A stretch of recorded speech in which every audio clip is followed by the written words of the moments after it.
mais um encontro nosso.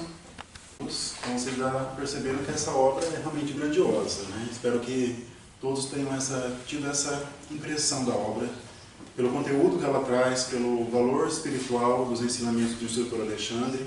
E é uma obra que deve ser lida e lida muitas e muitas vezes na nossa existência. E sem dúvida é uma obra marcante da própria literatura toda nossa complementar espírita, pelo alto mesmo valor que ela tem para todos nós. Então vamos finalizar a obra hoje. E é claro que o nosso estudo é um estudo mais dinâmico. Então nós damos algumas pinceladas em alguns temas da obra, mas a riqueza da obra vai ser extraída por cada um de nós, na leitura ali solitária, né, por assim dizer. Então esse é o momento de vocês realmente se entregarem para absorver todo o conhecimento. Então aqui, relembrando que nós paramos no capítulo 14, é onde nós vamos recomeçar hoje. Então nós vimos no capítulo anterior a encarnação do Segismundo. Então nós vimos que o Segismundo, embora tenha sido um homicídio, ele matou uma pessoa, que agora é o pai dele, mas mesmo assim ele teve uma atenção especial da espiritualidade superior. Porque no plano espiritual ele conseguiu angariar uma amizade fraterna, porque ele acabou fundando um instituto que ajuda outros espíritos. Isso não é muito mencionado profundamente, mas dali que está o ponto de todo aquele auxílio dos espíritos que estavam ali ao redor dele para o êxito da encarnação dele. Mas era um espírito endividado por providência divina, né? Só o fato dele reencarnar aqui na Terra de novo, nessa condição de resgate, de novo já demonstra um espírito já em grau de acertamento com as leis de Deus. É isso que marca, inclusive, um planeta de provas e expiações como o nosso, né? Nós temos que considerar isso. A Terra está no segundo estágio daquela classificação que Kardec coloca, que é mundo primitivo, planeta de provas e expiações, regeneração, mundo ditoso e mundo celeste. A Terra está agora numa transição, acabando essa fase de provas e expiações para alcançar a regeneração, que ainda é um pouco distante de mundos superiores propriamente ditos, que nós não temos uma noção tão exata como isso acontece, o que acontece no mundo superior ao nosso, né? Então, mas indicando que é um de provas e expiações, é que nós estamos aqui seres ainda em conflito com a lei. Nós estamos ainda aprendendo a compreender essa lei divina, cujo núcleo é a lei de amor, e colocá-la em prática. Então nós temos tido essa dificuldade ainda de compreensão dessa lei, todos os seus desdobramentos. Que a lei de amor é até simples de compreender, mas ela tem inúmeros desdobramentos, a ponto de os espíritos afirmarem para Kardec que todas as outras leis morais são abarcadas pela lei de amor, justiça e caridade. Todas as outras leis, porque ela está no núcleo. Então nós estamos aprendendo, e a nossa felicidade está no cumprimento dessa lei. Então nós vamos ver os desdobramentos dessa lei de amor na obra específica, agora Missionários da Luz, e em todas as obras do Espírito André Luiz que nós estamos estudando. Estou lembrando aqui que nesse capítulo 14, a marca dele é mostrar alguns detalhes daquela, vamos dizer,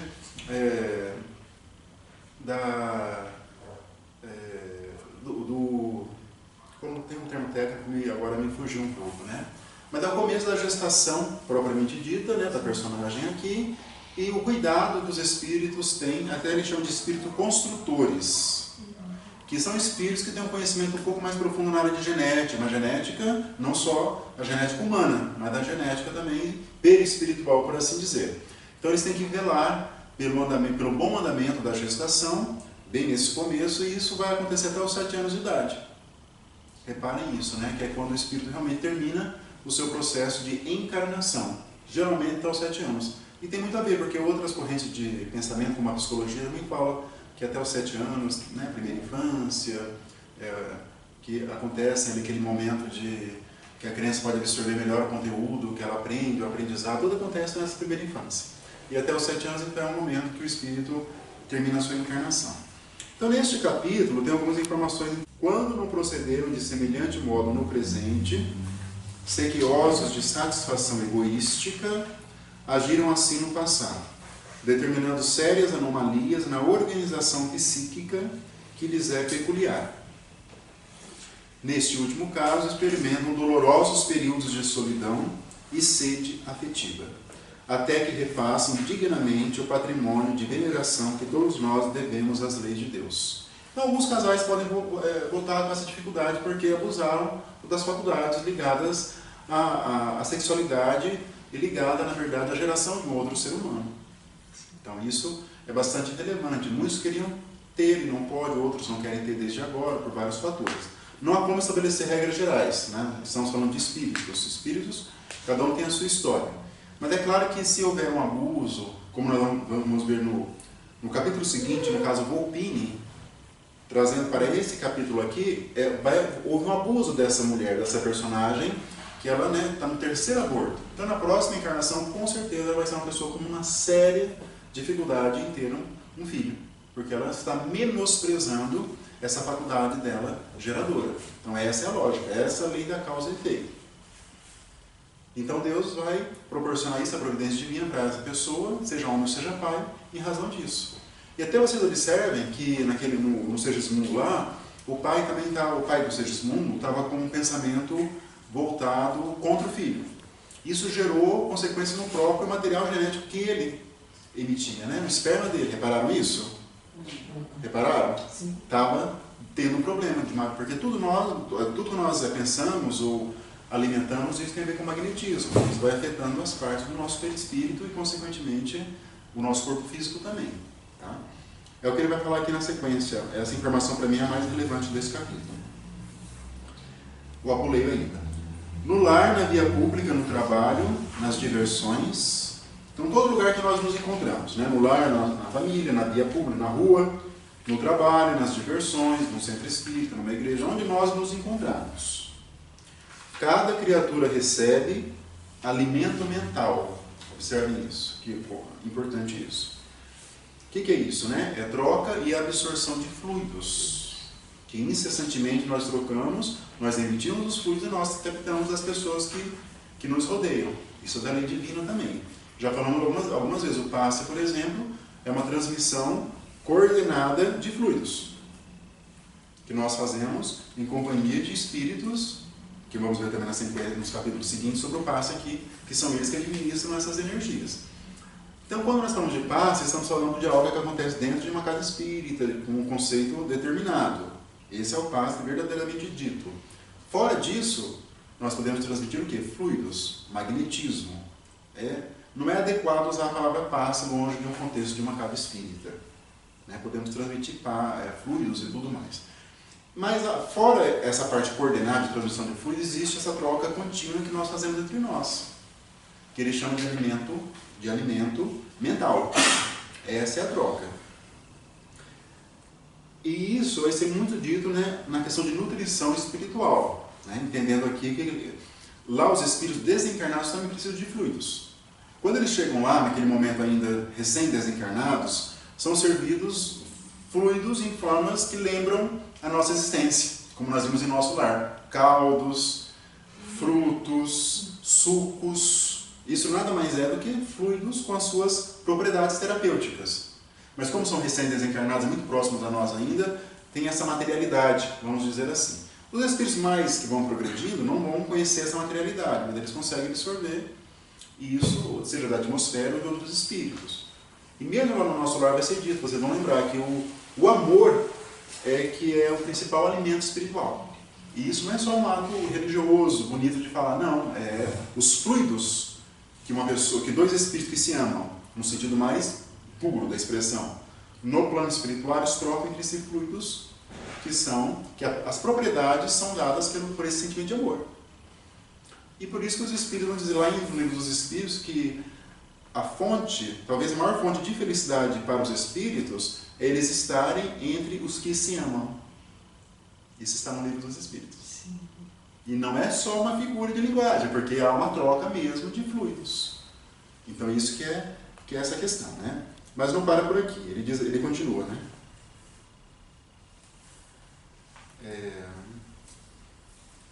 Que ele é trazido por aqueles com quem convive, temperado com o magnetismo pessoal de cada um. Temos que entender essa lei do magnetismo dos fluidos.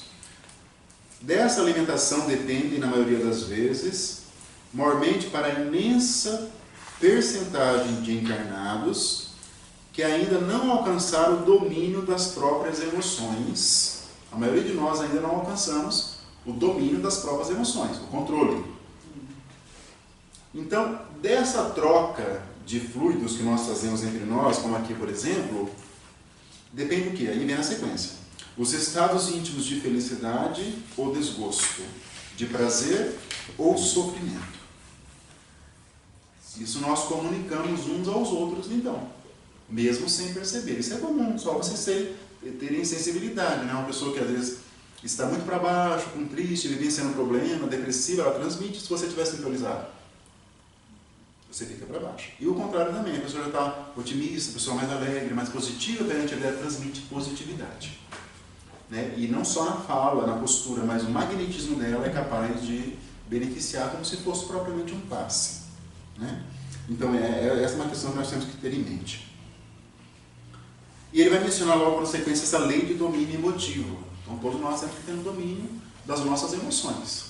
Nós não podemos, nós espíritas, sermos passionais, desequilibrados em determinadas emoções. Perdemos um ente querido, qual que vai ser a postura de nós espíritas? Sabendo que existe um além, que existe a vida imortal, que existe o plano espiritual, que nós vamos retornar. Qual que é a postura nossa perante isso? É uma postura de firmeza emocional, sem muita passionalidade. Claro que podemos ficar tristes, mas isso, né, requer tudo bem? Requer então um preparo da nossa parte. Ali tem aquele texto, né, do livro Reflexões Espíritas, do Espírito Viana de Carvalho, que eu tenho usado nas minhas palestras, que ele fala assim, quais são as consequências da adoção do Espiritismo nas nossas vidas? E ele vai dando vários exemplos. Um deles ele coloca, né, perante a desencarnação de um ente querido, mostra-se corajoso, mais ou menos isso, mostra-se convicto de que existe uma existência.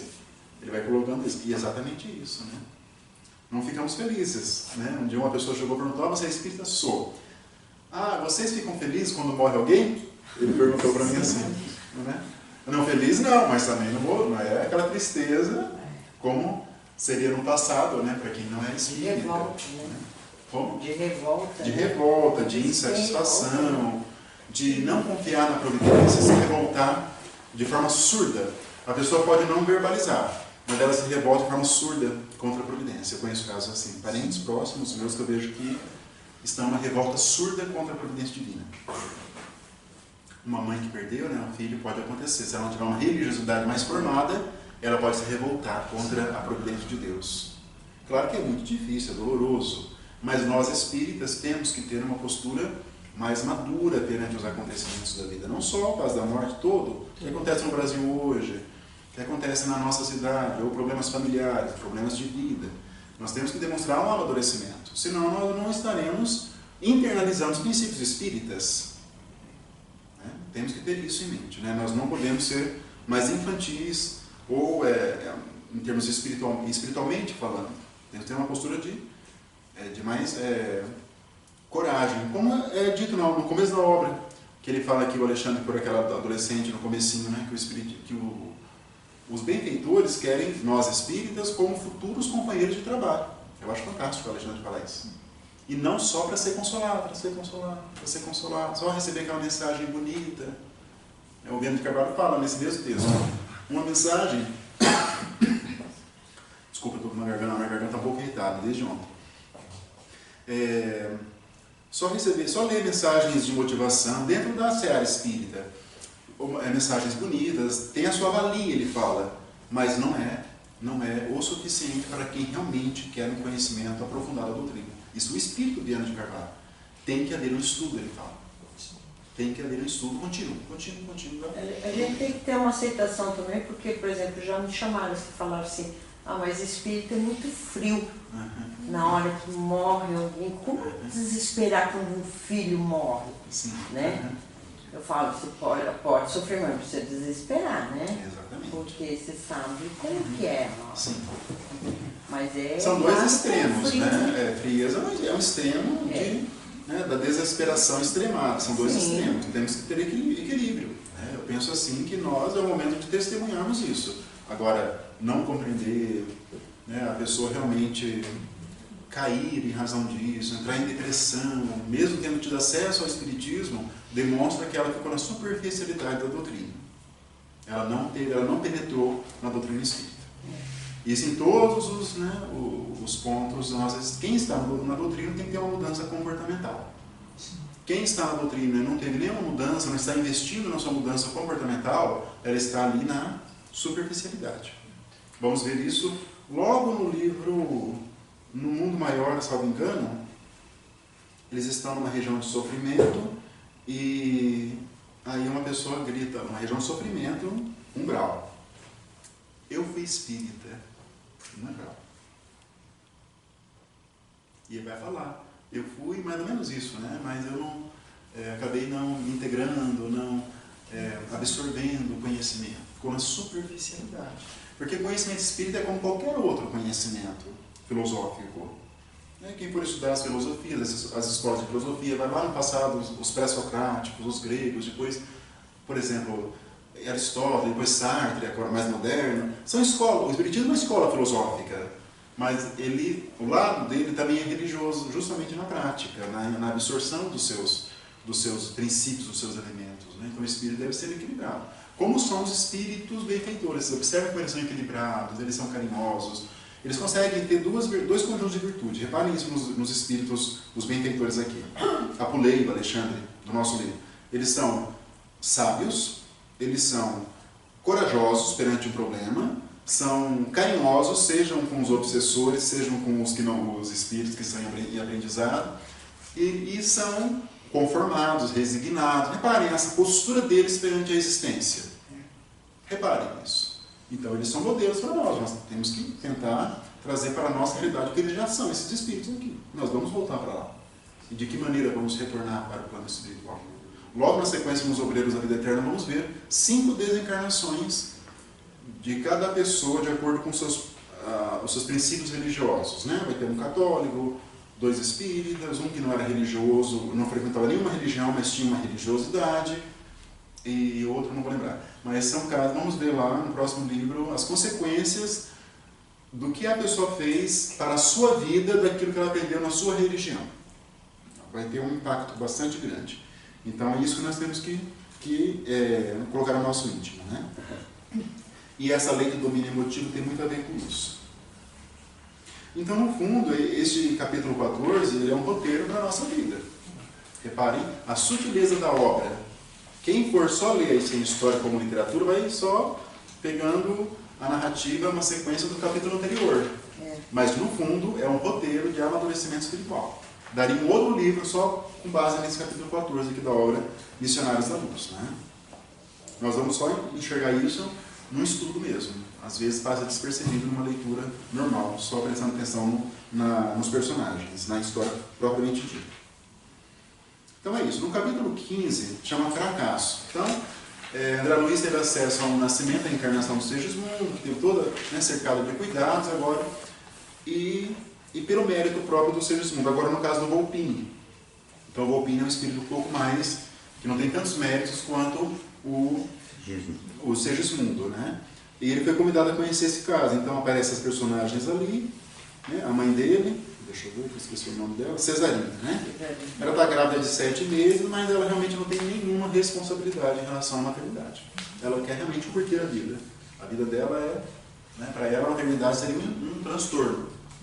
Realmente, para ela é isso. Já conheci também algumas mães assim, na minha vida profissional, que chegavam e deixavam o filho no fórum, dizendo que não queria ser mãe e faz o que bem entender com os filhos. Então, o senso de responsabilidade não foi desenvolvido nessa pessoa. É claro que estamos dentro de um contexto espírita, então temos que analisar que existem, aqui no capítulo não é mencionado com riqueza de detalhes os vínculos entre mãe e filho, mas eles têm vínculos passados aí e não foi muito explicitado nesse capítulo. Mas acontece, então, uma falha muito grande por parte desse personagem aqui, dessa mãe, Cesarina. Ali, em certo momento, o Apuleio vai dizer assim: enquanto os desequilíbrios se localizam na esfera paternal ou procedem da influências de entidades malignas, simplesmente há recursos a interpor. Quando a equipe espiritual está diante de um caso de gravidez, mas daí o pai está opondo obstáculo, como o pai do Segismundo no começo, ou existem espíritos obsessores, ainda assim a espiritualidade pode se interpor favoravelmente em favor do nascimento. Mas nesse caso, a personagem principal é a mãe. e ela não quer. Então, consequentemente, foram praticamente anulados os esforços dos espíritos benfeitores para que o Volpini nascesse com vida normal, esse espírito aqui. A pobre criatura, por 2 vezes sucessivas, provocou o aborto inconsciente pelo excesso de leviandades, e atualmente será vítima das próprias irreflexões pela 3ª vez, segundo parece. Então, isso que vai acontecer na sequência. Está no 7º mês, ele diz aqui, e na noite próxima será decisiva para ele. Só que ela está empolgada ainda, a mãe dele, com a ideia de gozar a vida, e irmanou-se a entidades desencarnadas da pior espécie, diz o Apulei. E eles vão se dirigir à casa da Cesarina. Aí lá eles já tem lá 3 entidades ali, que ele até se privou de nos descrever o que eles estavam conversando e fazendo entre eles. Ele nem transmitiu, porque devem ser coisas realmente obscenas e desnecessárias para o nosso estudo aqui do momento. Mas eles estavam totalmente ali irmanados contra a Cesarina. E ela estava dominada. E eles falam, ele deve ser protegido dos anjos, o Volpini. Eles usam umas expressões irônicas, sarcásticas, mas ela é nossa, eles falam isso, ela é nossa, não sei o que, não sei o que. Enfim, eles têm um domínio sobre ela. As viciações dela, o fato dela realmente não ter nenhum interesse pela vida e dela ter uma vida social, digamos, conturbada, atraiu esses seres e hoje eles acabam dominando. Se ela tentar sair, ela vai ter um impedimento muito grande por parte deles mesmos. Ela está criando aí um futuro doloroso para ela, essa personagem. Aí eles tentam pela última vez, a Francisca, uma senhora com quem ela mora ali, tenta falar por ela, ela tenta aconselhar para ela ter uma vida normal, voltar a uma vida digna, mas ela não dá ouvidos a Francisca e vai de novo para um lugar lá de bebidas, de dança, e eles já providenciam o desligamento do espírito ali naquele momento. Repararam nisso? Só no dia seguinte que é o aborto propriamente dito do corpo físico. Então não houve aqui o nascimento por causa da mãe mesmo, ela não permitiu que isso acontecesse. Você veja todo o cuidado da espiritualidade com o Volpini. Foi lá, ele foi desligado e foi conduzido com certeza para algum lugar para preparar a sua próxima encarnação, aí, ou com outra mãe, ou no caso dela mesma, dependendo dos vínculos de um e de outro. Teremos outras situações no futuro, em outras obras, onde o espírito cujo nascimento foi proibido vai se tornar o obsessor da mãe no futuro. Teremos logo na sequência, no mundo maior, já vai ter um caso sobre isso, bem doloroso também. O capítulo 16 aí começa realmente, voltamos para o centro espírita, onde o Alexandre atua como dirigente espiritual, e aí vão ter vários casos, várias situações que ocorrem muito dentro de uma casa espírita. E isso é importante porque vai ampliando o nosso conhecimento do que acontece no centro espírita.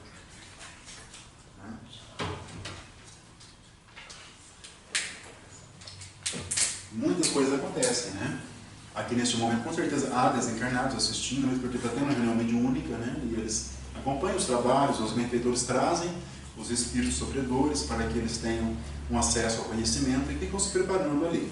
Então, aqui vamos ter uma noção sobre isso. Então, o nome desse capítulo, o título, Incorporação. Essa palavra ela não se usa mais muito hoje no movimento espírita. Reparem, está um pouco em desuso. Porque a palavra incorporação, ela não traduz o que diz, incorporada, entender que o espírito entra no corpo.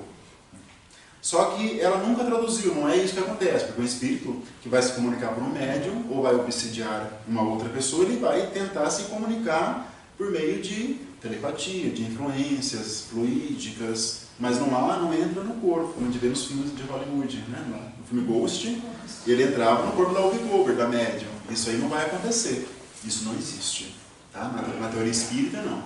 O espírito pode até se aproximar, pode até tentar acoplar o perispírito dele, em casos mais extremos, mas não vai entrar, não tem um domínio, entra no corpo domínio. Então a palavra incorporação, ela tem a ver, na verdade, com transmediúnico. O transmediúnico é aquele momento em que o médium ele se coloca na posição para dar a comunicação, e se for um transe muito profundo, chamado até inconsciente, o espírito tem, vamos dizer, uma liberdade maior para se comunicar. Então, alguns médiuns têm essa mediunidade, né? Então, incorporação, nesse caso, seria uma psicofonia inconsciente.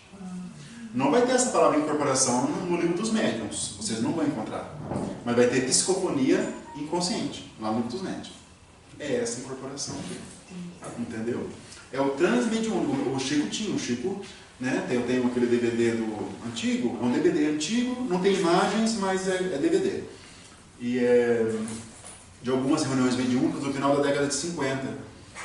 E a mediunidade do Chico era tão primorosa, e havia, então, eles estão numa reunião mediúnica, e o dirigente mediúnico, igual o Alexandre, ele conversa com os demais encarnados, anunciando que a Santa Teresa d'Ávila ia se comunicar naquela noite. E ele falando pelo Chico, e o Chico mudando a voz, ele falando, agora peço que todos, mais ou menos isso, que todos façam silêncio, porque o nosso Chico, ele falando pelo Chico, o nosso Chico está no estado de inconsciência quase que absoluta, ele conversando pelo Chico. E vamos agora, daqui a alguns momentos, a Santa Teresa d'Ávila vai se comunicar. Aí passa e ela se comunica pelo Chico, né? E a voz muda de novo. A voz muda totalmente de novo. Então o Chico tinha essa mediunidade, né? Não é qualquer médium que tem isso, de captar os trejeitos, a voz dos espíritos comunicantes.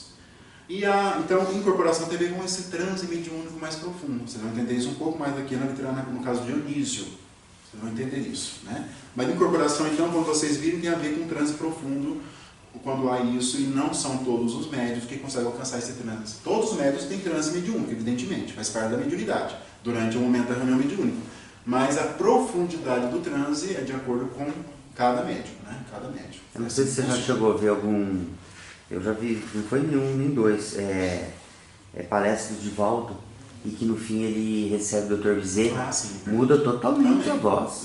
Não sei se o Dr. Bezerra no Divaldo muda, tudo. Nossa, ele incorpora mesmo. Exatamente. Incorpora, né?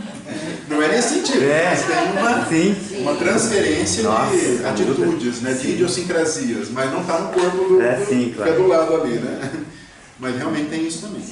É impressionante mesmo. É que esse DVD que eu me refiro, ele é primoroso, né? É antigo, né? Das instruções psicofônicas. Tem livro, mas tem um DVD. São 3 DVDs. É primoroso, porque as comunicações têm, além dessa que eu me referi, tem do Emmanuel falando pelo Chico, do André Luiz falando pelo Chico. Do André Luiz. A voz do André Luiz, a voz do Emmanuel, dentro do possível, e de outros personagens, né? Muitos outros da literatura espírita, né? Se comunicando por ele. Né? É incrível, né? Realmente, absolutamente incrível isso. Só o Chico para ter esse cuidado todo, e essa mediunidade dele realmente é extraordinária. Né? Então agora aqui eles vão voltar para uma reunião mediúnica, né? Como no começo da obra, no começo do livro. André Luiz vai dizer o seguinte, que logo no primeiro parágrafo, ele vai dizer que ele aproveitava o tempo dele livre para poder se dedicar ao estudo da mediunidade. Observe essa sutileza. Porque ele não era espírita quando encarnado, ele era católico. Então ele foi ter acesso ao que nós temos hoje, nós espíritas, enquanto encarnados, só no plano espiritual. E nós temos que nos sentir privilegiados por ter tido acesso a esse conhecimento enquanto nós nos encontramos aqui. Então André Luiz, ele não era. Então ele já fala que o tempo disponível que ele tinha, ele aproveitava para poder estudar a mediunidade. Lembrando que ele continua vinculado às câmaras de retificação. Ele é enfermeiro, lá como no nosso lar. Ele continua lá vinculado. Mas ele faz essas expedições para poder escrever esses livros aqui. Então tem um caso de Dionísio, né? Quem que é o Dionísio? Ele foi um trabalhador espírita. Vocês vão ver agora o grau de dificuldade que é uma reunião mediúnica, para ela acontecer com êxito mesmo. Ele é um trabalhador espírita, recém-desencarnado, e está hospedado em uma região, uma organização de socorro, igual aquela do livro, por exemplo, nós lemos, os Mensageiros. Que eles estavam descendo lá de Nosso Lar, pararam naquele campo, naquele pouso, que é uma instituição vinculada à colônia Campo da Paz. Era uma instituição que, lembram, né? Que tinha por objeto, que era comandada pelo, como é que ele chama? Alfredo, né? era o Alfredo, sabe? Não, Alfredo dos Obreiros, confundi agora, não lembro o nome. Mas dessa instituição ela recebe espíritos recém-desencarnados. Fica um tempo lá e depois são encaminhados para uma colônia. Então eles se encontram num lugar desse. Existem muitos, né? Muitos e muitos e muitos. O Dionísio, né? Foi trabalhador espírita. E os amigos e a família dele pediram, então, para numa reunião mediúnica, onde ele se encontra, para que o Dionísio se comunicasse. É isso que aconteceu. Né? E o espírito que coordena ficou com pena dos encarnados e pediu para o Alexandre se era possível trazer o Dionísio para que o Dionísio se comunicasse, para que levasse uma palavra de consolo, uma palavra amiga para aqueles que ficaram aqui encarnados. Isso pode acontecer também. Não é o ideal hoje que nós peçamos isso para os espíritos. Se for necessário, eles trazem, sem que nós interfiramos nessa organização das reuniões mediúnicas. Então, hoje em dia, fica sempre a critério da equipe espiritual. Tá? Mesmo tendo curiosidade, mesmo uma pessoa querendo se comunicar com a mãe que se foi, com o pai que se foi, mas não é o ideal que se faça isso modernamente. Deixa a cargo, né, da equipe espiritual. E a médium Otávia foi a designada. O Alexandre concordou, embora o Alexandre ele advertiu um pouco, né? Deixa eu ver aqui. Ele falou, né, ele tem algumas dificuldades, ele vai autorizar o Alexandre a que fosse trazido o Dionísio, mas ele vai fazer algumas considerações ali, que vale a pena a leitura. Né? Ele diz assim, que são as dificuldades enfrentadas para trazer o espírito.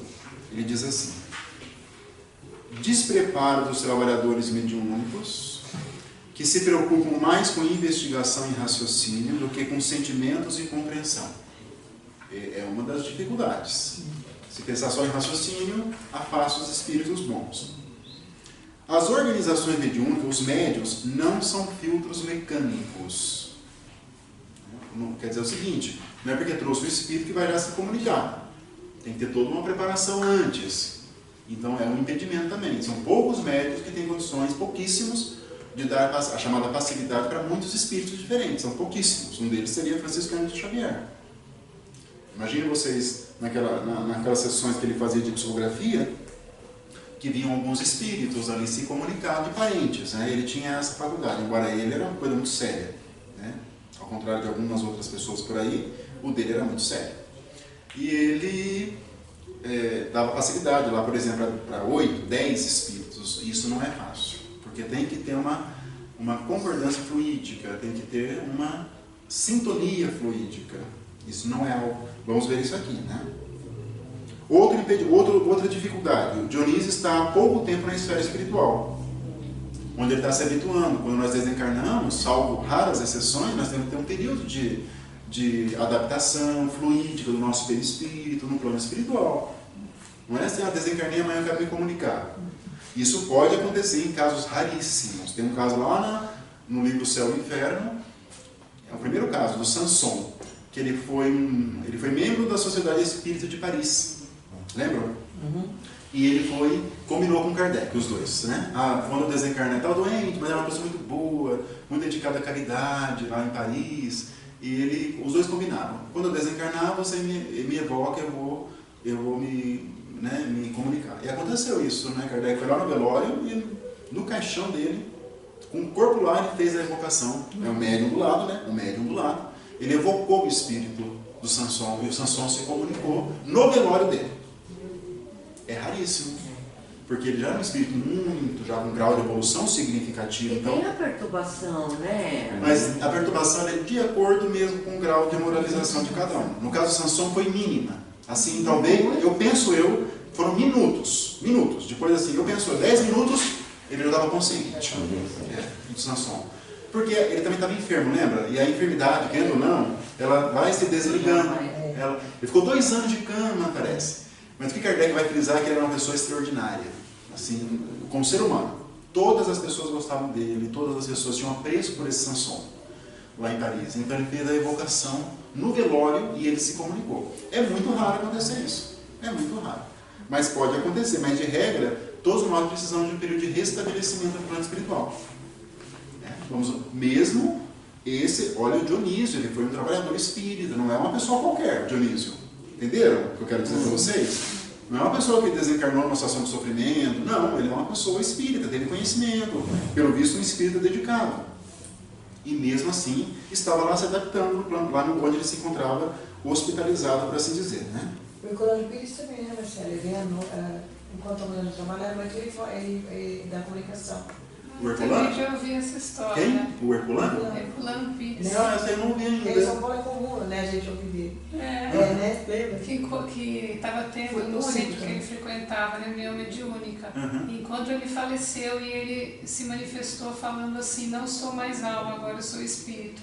Ah, não sabia disso. De tanta lucidez que o ele Herculano, tinha, né? Então, não me surpreende, né? Para quem não sabe, o Herculano foi o nosso maior estudioso do espiritismo encarnado. Né? Foi um grande, realmente, um grande... E depois que saíram da reunião, que foram entender, que viram a notícia que ele tinha falecido e entenderam que então a comunicação foi dele. Ah, incrível, eu não sabia disso. A gente ouve falar, não sei se Mas não me surpreende, tratando se tem uma pessoa, era o Herculano Pires, porque ele realmente é um espírito, né? Era um espírito extraordinário, o Herculano Pires, né? Que é o caso do Sansão que você colocou. É o caso do Sansão. A moral que vai ser o fator, né? A moral, o progresso espiritual, a integridade. Kardec também teria condições plenas, né? Só que Kardec está num patamar assim que nós nem temos condições de apreciar muito bem isso aí, não. Muito, muito superior, né? Então, Euclides, que é o espírito que dirige ali o grupo mediúnico, Alexandre dirige a instituição. Euclides estava ali dirigindo o mediúnico. Insistiu com Alexandre, então ele permitiu, mesmo ouvindo essas advertências do chefe, que era o Alexandre. Tá tudo bem, pode trazer então. O próprio Alexandre acabou se oferecendo para ir lá na entidade e pegar o espírito do Dionísio, né? E vocês vejam que ele foi colocado, olha que interessante, né? Ele foi colocado, foi levado o Dionísio lá da instituição até a Otávia, que foi a melhor média era a Otávia, que por sua vez tem aquela parte, abrindo parêntese, tem um marido que é cruel, mas os dois estão ligados em razão de ligações pretéritas, necessárias. Então ele é um homem violento, ele bebe, ele até a agride, né? Ela é até vítima de violência doméstica, nós diríamos hoje em dia. Mas ela é muito resignada e mesmo assim ela é uma excelente médium. E o Dionísio foi, isso é muito comum em reuniões mediúnicas. O médium geralmente ele tem contato fluídico com o espírito algum tempo antes da reunião. Geralmente 24 horas, pode ser um pouco antes, um pouco depois. Não tem regras absolutas. Por quê? Porque tem que haver essa sintonia fluídica que nós falamos. Então o Dionísio foi levado à casa da Otávia para que houvesse essa ligação fluídica entre os dois. Lembrando que o Dionísio não é um espírito qualquer. Mesmo assim, né, tem que ter essa ligação. Não é que trazer o Dionísio hoje ele vai se comunicar. Não. Tem toda uma preparação aí. E a Otávia também já recebeu, né, auxílio magnético dos enfermeiros espirituais e houve todo ali um investimento ali naquele dia. E até uma tia do Leonardo, que é o marido cruel, também foi intuída pela espiritualidade para ir lá e desafiar o sobrinho, né? Olha, deixa ela aí, se você não quer nada com a vida, a sua mulher quer. Lembram disso? Intuída pela espiritualidade, né? E ele permitiu, se ela for com você, pode ir, ainda autorizou ainda, né? E esses homens, né? No outro grupo eles falam, mas todo mundo vai para um bar, a mulher vai para o nosso bar. E olha que é verdade. É verdade, não adianta falar que é verdade. Mas, Dani, só de eu perguntar uma coisa nessa questão da ligação fluídica, né? Deve ser por isso também que não é assim qualquer médium que recebe espíritos de alta envergadura, né? O médium também tem que ter uma capacidade moral para conseguir transmitir uma mensagem num espírito elevado, né? Com certeza. Porque às vezes qualquer um aí recebe e põe lá o nome de Jesus, ou sei lá Jesus, outros benfeitores, Emmanuel, Joana de Anjos, André Luiz, por médiuns viciosos. Então, esse é um princípio da doutrina. O médium, para que ele possa servir de instrumento para os espíritos benfeitores, ele tem que fazer um trabalho íntimo de automoralização, de equilíbrio mental, de pacificação muito grande. Muito grande. Por isso que são raríssimas as comunicações de verdadeiros benfeitores. Raríssimos. Tem muitas mistificações, enganos, que se passam por outros espíritos, mas de benfeitores são muito raros. Até li agora de sábado uma comparação muito bonita, vocês vão entender. Ele falava assim, né? Eu acho que isso está lá no livro, eu não vou lembrar agora. Mas ele diz assim, que o médium deve ser um espelho, ele deve ser um lago, cujas águas devem ser um espelho, águas calmas, para refletir da melhor maneira o que vem do alto. Porque se ele tiver as águas revoltas, ele não vai refletir o que vem do alto. Captaram a figura de linguagem que ele usou? E é verdade, né? Um lago, quando ele está morando lá perto do Igapó, às vezes eu vejo o lago está um espelho, aquelas águas, as árvores no entorno assim, ficam espelhadas. Eu tirei uma foto esses dias, coloquei e perguntei se está invertido ou não, porque não parecia. Agora, às vezes a água está revolta, tá? Né? Não tem vento, hoje choveu, aí não vai refletir nada. Então o médium tem que ser esse lago com as águas serenas. E para isso o investimento nele é muito grande. Porque o médium, os bons, geralmente eles vêm com uma carga de passado espiritual terrível. Os grandes médiums, eles são endividados por providência, então eles vêm com essa carga que eles vão ter que cumprir. E mais uma mediunidade, é tudo muito difícil a figura do médium. João de Anjos fala que um bom médium, se ele for bom, se dedicado, ele vai fazer 2 encarnações em uma só, ela fala. Porque não é fácil. O médium não é fácil, o médium ostensivo. Esse realmente não é fácil. Isso e é o caso da Otávio. Em relação ao Bezerra, a gente vê que só o Divaldo, a gente acredita. Eu sou assim. Eu também sou assim. Então, eu também sou assim. Aí um monte quis receber aí. Não, eu também não acredito. Eu também sou assim. Igual a dona Angélica. Quando alguém fala que o doutor Bezerra se comunicou, quando eu vejo o médium que é lá do centro, você dá uma não é nem federado, não é nada, nós temos que ter um pé atrás. Né? Kardec falou sobre isso. Kardec falou sobre isso. Tem que ter o pé atrás, tem que investigar. E o doutor Bezerra realmente é um espírito elevadíssimo. Ele coordena o nosso movimento espírita. O Divaldo hoje é um médium dedicado. Não existe perfeição no movimento espírita. Não existe. Né? Nós estamos num planeta de provas e expiações. Mas Divaldo é um médium dedicado. Entregou-se a sua vida à divulgação da doutrina. Então ele se capacitou até a doutor Bezerra se comunicar para ele. E as mensagens que vêm pelo Divaldo do doutor Bezerra são lindíssimas, são belíssimas, são profundas. Né? Quem vai à conferência no Paraná, todo ano o Divaldo termina, o doutor Bezerra, que conclui a conferência espírita, né? No mês de março. Ele vai embora antes dele chegar. Não tem como. Não tem como. Não tem como.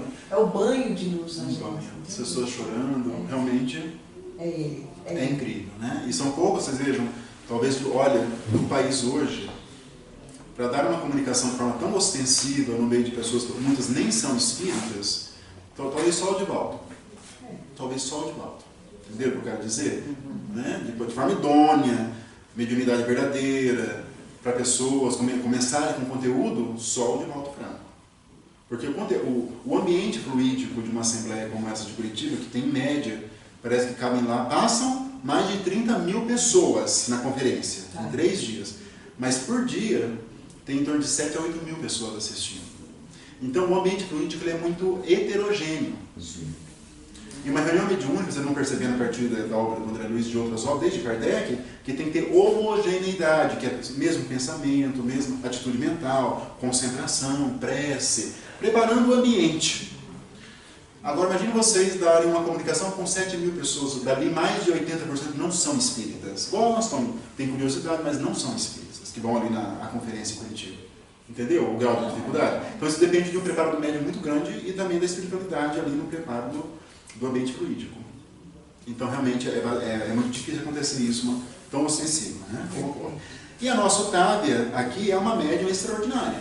Apesar dos problemas pessoais que ela vive, familiar, ela tem uma dedicação à doutrina muito grande. E por isso que ela foi ali designada para poder dar a comunicação do espírito do Dionísio. Aí o Euclides, que é este espírito dirigente, ele vai dizer assim: a mediunidade ativa e missionária não é incompatível com o bem-estar. E, a rigor, todas as pessoas que gozam de relativo conforto material poderiam disputar excelentes oportunidades de serviço em seus quadros de trabalho e edificação. Não é uma coisa incompatível com a nossa vida social. Entretanto, as almas encarnadas, quando favorecidas pela tranquilidade natural da existência física, olha a advertência, se mantêm na região de serviço comum que lhes é própria às necessidades individuais. Vivem no trabalho, na família, no mundinho social lá dele. E como o cumprimento do dever com exatidão já representa grande esforço no trabalho nosso do dia a dia, raramente ultrapassam, nós aqui, a fronteira das obrigações legítimas em busca do campo divino da renunciação. Entendeu a comparação que ele faz? Que muitos de nós estamos entretidos com as nossas atividades do dia a dia que já exigem um esforço. Mas o que os espíritos superiores querem de nós é um pouco mais. É nós sermos boas pessoas, maridos, esposas, filhos, filhas, bons funcionários, onde nós trabalhamos, onde nós nos encontrarmos sermos boas pessoas. E além disso, entregarmos um pouco mais para quem já está no movimento, ou quem quer um dia entrar no movimento, dentro do movimento espírita. Isso se chama renunciação. É isso que o Espírito nos comunica aqui. E tem uma frase bonita dele aqui. A luta intensiva, porém, dilata as aspirações íntimas. A luta nossa, no nosso dia a dia, dilata, expande essas aspirações, os nossos desejos de evolução, os nossos desejos, as nossas vontades de sermos melhor, né? de conquistarmos outro patamar de felicidade do que aquele que nos foi apresentado pela sociedade, pela família, pela cultura. O patamar de felicidade espiritual é muito superior. É muito superior. Nós temos hoje condições de visualizar. Eu lembro a Regina lá do nosso lar, ela comentava isso. Ela é médium há anos, dedicadíssima, há mais de 30 anos ela é médium, trabalha assiduamente. E ela comentou assim, que nós vislumbramos o que nós queremos como espíritas. Ainda está um pouco distante, mas nós começamos a vislumbrar. Nós estamos indo atrás desse foco de luz. É esse o nosso propósito aqui. Né? O sofrimento, diz ele ainda, quando aceito a luz da fé viva, é uma fonte criadora de asas espirituais. Olha essa frase. Né? Quando o sofrimento é aceito por nós, ele é uma fonte criadora de asas espirituais. Difícil, né? Quer sofrer? Ninguém quer sofrer. Vai contar isso para alguém. Eu estou sofrendo, mas o sofrimento é um criador de asas espirituais. A pessoa fala, você está louco? Você está louco? Né? O meu pai falava quando ele estava encarnado, para de mexer com o espiritismo. Ele falava para mim, não mexe com essas coisas. Mas é difícil. Para nós compreendermos essa frase do Apoleio, né, o sofrimento é uma fonte criadora de asas, temos que compreender tudo o que é reencarnação, o que é planeta de provas e expiações, por que nós nos encontramos. Estamos aqui hoje, na segunda-feira, estudando a obra do André Luiz. Temos que compreender tudo isso, senão nós não vamos entender essa frase dele. Porque o sofrimento, nós sabemos, ele está vinculado ao nosso passado espiritual. Então nós temos que passar por ele, claro, procurando compreender, modificar a nós mesmos, modificar aquilo que nos é possível modificar de forma lícita, sem ofender a nós e sem ofender a outra pessoa. Isso é evolução. Evolução é quando nós modificamos uma situação que nos aflige, mas nós não vamos prejudicar a nós e nem outra pessoa. Isso é evolução. E é muito difícil alcançar isso. Essas são as asas espirituais que ele fala aqui. É a liberdade. Imagina nós retornarmos ao plano espiritual, satisfeitos com a lei divina. Né? Pelo menos naquilo que nós viemos, nos propusemos a fazer aqui. Não, nós vamos voltar lá com conteúdo para podermos expor aos nossos benfeitores aquilo que nós fizemos aqui, porque ele vai ser perguntado para nós. Todos nós temos benfeitores espirituais. Não pensem vocês que nós estamos só lendo a literatura acha bonita das histórias. Tudo o que acontece aqui é a mais pura realidade. E todos os espíritos têm os seus benfeitores. São os anjos guardiões, que é dito lá no livro dos Espíritos. E nós vamos ter que prestar contas, digamos assim, que nós prestemos boas contas para eles, né? Com asas espirituais. Né? E ele continua lá. Formulando semelhantes considerações, esse é Euclides, não queremos dizer que a mediunidade construtiva deva ser apanágio dos corações algemados à dor. Não, isso não. As missões da espiritualidade superior pertencem a todas as criaturas de boa vontade. Apenas expressamos a nossa convicção de que almas existem fervorosas no ideal do bem e da verdade, que se valem dos obstáculos para melhor escalarem um monte da redenção divina. Redenção divina é o nosso caminhar dentro das dores. Todo mundo que está no processo de redenção é porque estava em conflito com a lei divina. Então, redenção é isso, é caminhar de volta a um momento que nós não vamos falhar mais, dentro daquilo que nós estamos nos propondo. Como diz o Emmanuel, o Espiritismo nos trouxe a responsabilidade de viver. Até o Espiritismo nós vivíamos, mas com ele, com o Espiritismo, ele nos trouxe a responsabilidade de viver. Agora entrega, né? É conosco, não tem mais como Acontece voltar, que né? toda mudança, ela causa desconforto quando você sai da sua zona de conforto. E muitas vezes ela vem acompanhada de dor e sofrimento. Vem. A maioria vem. Então, é onde você tem que mudar a tua visão. E assim, você saindo daquela zona de conforto, é onde você vai sofrer, é onde você vai ter que renúncia. É isso.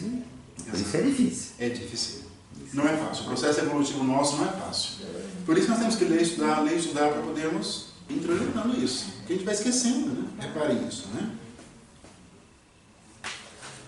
Aí finalmente chegou o dia da reunião mediúnica, no dia seguinte.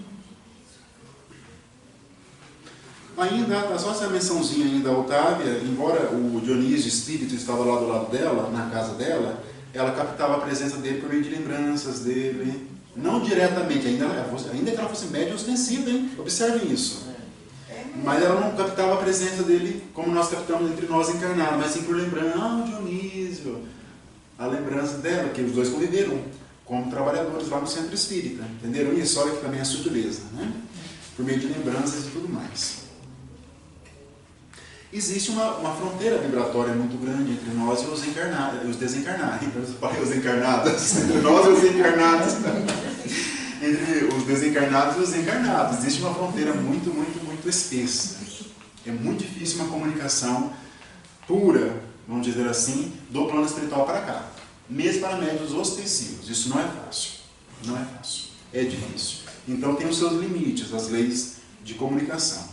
E vocês vão ver, logo em Obreiros da Vida Eterna, que também existem reuniões mediúnicas no plano espiritual. Pasmem vocês. Na primeira fase ali do livro já vai ter uma reunião mediúnica de efeitos físicos lá na Polônia, com médiuns desencarnados. Depois vai ter outra lá no livro Libertação também, uma outra reunião, uma reunião mediúnica de efeitos físicos. Então a mediunidade não é só dos encarnados, existe lá também. E a lógica é, seres que estão numa outra faixa vibratória só se comunicam com os que se encontram em outra faixa por meio de médiuns. Essa é a lei. O Asclépios está numa outra... Já estou antecipando o nosso próximo encontro. Vocês viram já o recado? Nós faremos 2 encontros em razão do problema da filmagem. Mas vamos terminar dia 4 de novembro e voltamos aí em fevereiro. Vão ser só 2 encontros para obreiros. E lá, para vocês já irem entender, na primeira parte, o Asclépios, ele está num patamar acima da colônia do nosso lar, bem acima. A colônia, ela se localiza num grau também. Só que o Asclépio alcançou um grau de pureza espiritual que, para ele ser visto pelos espíritos de nosso lar, ele precisa de médiuns de efeitos físicos para fornecer fluidos grosseiros, levando em consideração o nosso lar, para que ele se comunique ali. Essa é a lógica, por isso que ele vai se comunicar. Ele poderia ver ele, mas eles não veriam o Asclépios. Então o Asclépios está no outro patamar. Consequentemente, tem que ter médiums para que ele se comunique. Então quem está numa faixa vibratória diferente, para se comunicar com outra faixa, requer a presença de médiums. É isso que acontece aqui no nosso plano também. Os espíritos não têm corpo físico, então precisam de um médium para que eles se comuniquem. Então, dentro da teoria espírita, todos os fenômenos mediúnicos, vocês têm que memorizar isso. Todos, sem exceção, requerem a presença de médiums. Efeitos físicos, psicofonia, psicografia, todos tem que ter um médium. Ainda que o médium não sabe que ele tem a sua mediunidade de efeitos físicos, como tinha na época de Kardec, mas os espíritos utilizam os fluidos que ele emite para poder ou movimentar objetos. Na época tinha muito isso. Hoje já está mais raro, né? Agora eles estão no centro espírita então, né? Teve aquele problema lá do marido Leonardo, mas já foi resolvido. Aí o Dionísio se aproxima da Otávia. Aí começa o processo de adaptação, né? E nesse momento de aproximação, André Luiz diz assim: entre nós, os desencarnados espíritos ali presentes, prevalecia o controle, a disciplina, o autodomínio. Entre eles, os encarnados, sopravam o desequilíbrio e a inquietação. Isso de espíritas. Estamos falando de espíritas que estão numa reunião mediúnica, que deveríamos ter um conhecimento maior. Mas acontece, né? Acontece. Desequilíbrio e inquietação. Aí Dionísio começa a falar e fala durante 40 minutos. Isso é raríssimo acontecer hoje em dia. Pode acontecer, mas é muito raro. Um médico, né, a comunicação durar 40 minutos. É muito raro. Muito raro. Né? Então falou durante 40 minutos. E depois ele repetiu uma prece, ainda o Alexandre, né? Estava ainda também coordenando os trabalhos ali. Então isso é uma exceção, tá? Aí depois teve aquele, né, o problema ali que 3/4 não acreditaram que era o Dionísio. Depois de todo esse empenho, porque o capítulo é para mostrar isso. Alexandre foi lá no instituto onde o Dionísio estava, pegou o Dionísio, levou para Otávia, preparou, os enfermeiros ajudaram a Otávia, outro espírito ajudou a tia do Leonardo, e todo o empenho imenso dos espíritos para dar ali um presente para os encarnados, e eles não acreditaram que era o Dionísio. Falaram que não era a mesma fala dele e tal, mas esqueceram que ele é um espírito. Quando nós retornamos para lá, a tendência é modificar alguns conceitos. E eles não acreditaram, né? Inclusive os filhos, né? Inclusive os filhos. Uhum. Tinha uma pessoa que fumava dentro do Santo Espírito aqui, ele menciona aqui. Inclusive ele fazia parte, né? Parece do... Fazia, estava fumando lá dentro. Bem que eu já vi isso, não dentro, mas fora. O espírita saindo sem fumar fora. Sim, você também já viu. Eu já vi. Correndo, né? Sai correndo. Eu já vi, quando eu dava aula no ESG, quando eu dava aula no ESG, eu tinha alguns alunos que estavam na frente fumando. Eu pensava, nossa, eu estou fracassando nas minhas lições do ESG. Totalmente. Sou péssimo professor do ESG, não transmito nada, porque estavam lá fumando. Uns 2, 3. É um suicídio indireto. Né? O fumar é um suicídio indireto. Até por isso que estavam ali com o tempo. Se não tivessem ali, no teu ESG, né? Seriam piores. Então ali era a oportunidade. Era o começo. Era o começo. É que eu sou imediatista, entendeu? Eu gosto de ver o resultado na hora.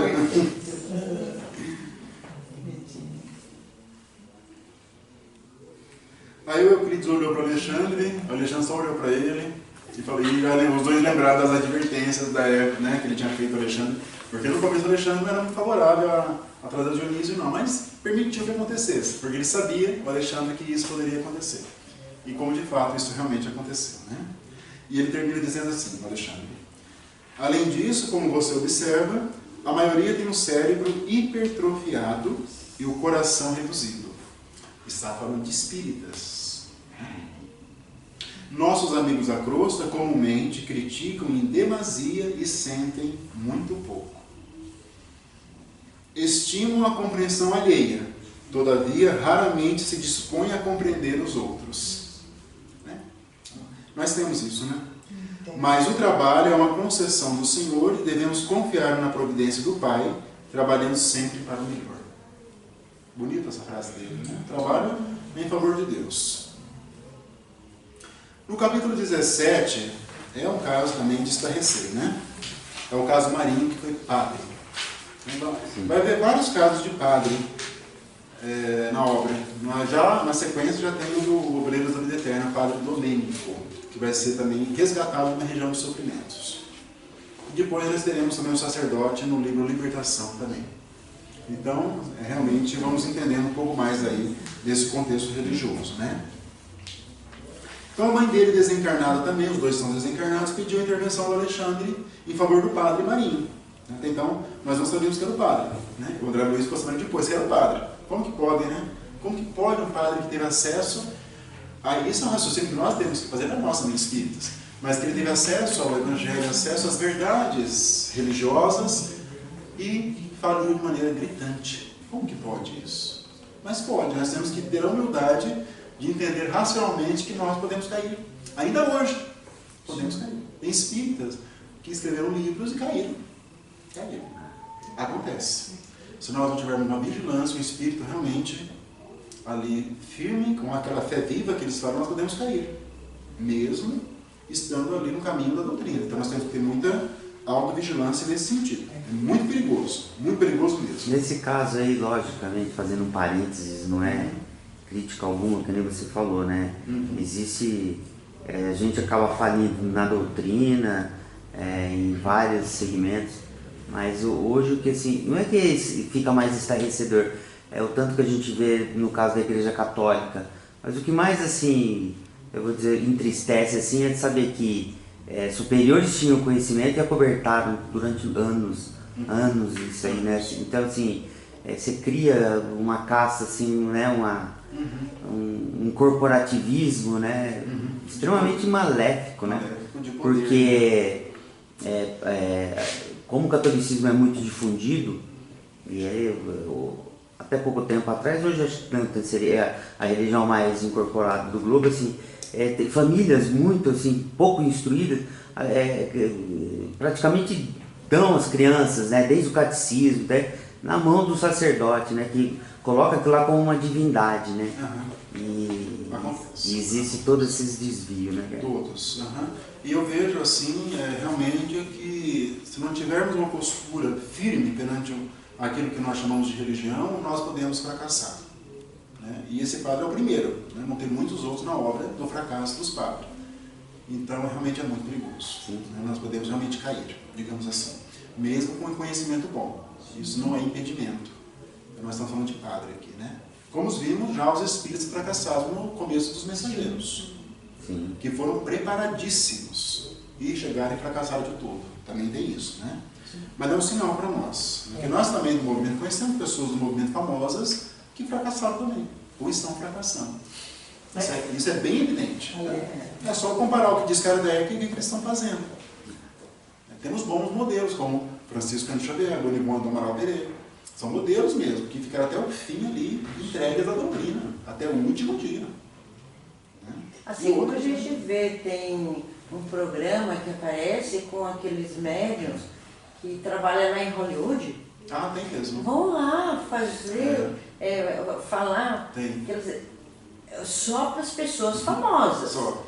E cobrando, é óbvio, né, ali, porque cobra ali uma eu estou vendo uma pessoa aqui, uma senhora, minha avó. Pronto. Uma informação. Minha avó. Tem um rapaz, né, o problema de um rapaz e de uma mulher lá não lembro o nome da ilha lá, uma mulher toda cheia das coisas também. Ela anda e de repente, nossa, você tem alguém que não sei o que, a tua avó está falando isso. Sabe, uma coisa assim que você observa que é uma inocência, uma infantilidade lidar com coisas sérias, que a mediunidade é muito séria. Eles lidam como se fossem crianças espirituais. E esse outro que cobra vou ler todo. Sim, tem muitos. Mas tem no movimento espírita, no não espírita no Brasil também, os que cobram também. Indiretamente, às vezes não cobram ali, mas cobram com outros meios, recebem presentes, entre outras coisas. Tem muito isso, tem muito isso. E podemos cair sim. O dinheiro, ainda no nosso plano, ele fascina. A riqueza ainda fascina no nosso plano. E é muito fácil a vaidade também. Então o médium como ele se destaca porque tem uma mediunidade bem primorosa, as pessoas ficam ao redor, ficam alimentando a vaidade. Aí vem um dinheiro, vem um presentinho, um relógio bom, outros presentes, aí ele cai de tudo. O difícil é quando há aquela mistura, né, de todo mundo acha que é espírita, né, que quando nós conversamos semana passada, né, aí você fala eu sou espírita de mesa branca, outro fala assim, então, aí você pega esse caso que teve aí recente, desse João de Deus, o espírita, né, porque ele tinha realmente uma mediunidade de cura, assim, bem acentuada, mas ele acabou se desviando de uma forma... no caso dele, ele nunca se declarou espírita. Certo. Né? Não, eu estou dizendo, a mídia, o que ela... Sim, ela acaba vincula. É que todos os fenômenos, para mim, que aparece a palavra espírito, está vinculado ao espiritismo. Exatamente. O fenômeno. Mas muitos desses supostos médios não são, né? Não se declaram como tal. Não tem obrigação, né? Mas não se declaram. Mas, enfim, pode acontecer esses desvios. Por isso a importância de estudarmos, porque toda vez que alguém chegar aí e falar, eu tenho conteúdo para sem argumento. Exatamente. Aliás, nem... Tchau. E eu procuro também. Eu falo. Toda oportunidade que eu tiver, eu falo. Eu explico. Toda oportunidade. Não é espírita, porque... E a pessoa fica alucinada pela tua explicação, porque ela não tinha aquilo antes. Ela tem a mídia fala. Sim. Quando ela encontra alguém que sabe o que está falando, ela fica desperta. Admirada. É o que está acontecendo. E até E é bom, tem que ser assim. Nós não podemos nos esconder, nós espíritas. Temos que falar a verdade e o que é o espiritismo propriamente dito. Né? Sim. Então aqui ela pediu a mãe do padre Marinho ajuda para o Alexandre. Né? Ela disse que tentou há 10 anos ajudá-lo e que agora ele começou uma transformação interior. Aí que ele abriu um campo para receber auxílio espiritual. Né? Aí, no caso, quais são esses sinais que ela percebeu no filho dela? O arrependimento dele, falta de entusiasmo nas regiões de sofrimento onde ele se encontra. Então ela percebeu que isso é um começo de mudança. É o começo de uma mudança. Né? Alexandre diz sobre isso. Né? Agora vem a questão da doutrinação, que não se usa mais também essa palavra hoje em dia. Nós usamos hoje esclarecimento, esclarecedor. Nós não falamos doutrinador. Então aqui no caso, o Marinho vai ser conduzido a uma reunião mediúnica, o padre, para ser esclarecido. Vejam vocês, um padre para ser esclarecido em uma reunião mediúnica espírita. Aí esse capítulo é valoroso porque tem várias dicas para quem está no trabalho de esclarecedor. E para o nosso aprendizado também, que é um dos trabalhos mais difíceis e mais interessantes dentro do movimento espírita, né? Que é esclarecer o espírito. Isso é muito difícil, requer uma psicologia bastante profunda da alma. Né? O melhor livro sobre isso é o livro Diálogo com as Sombras, do Hermínio Miranda. É o melhor livro sobre doutrinação, sobre técnicas de esclarecimento. Lá chama doutrinação, hoje nós não usamos mais modernamente falando. É igual sessão espírita, não se usa mais, falamos de reunião mediúnica. Antigamente, sessão espírita. Acabou também, tem desuso. Ele diz assim sobre a doutrinação, o Alexandre. Vamos entender um pouco mais o que acontece na reunião mediúnica. Em determinados casos, porém, a cooperação do magnetismo humano pode influir mais intensamente. Então, o espírito é trazido à reunião mediúnica, mas nós já falamos mais de uma vez que nós encarnados temos o chamado fluido vital.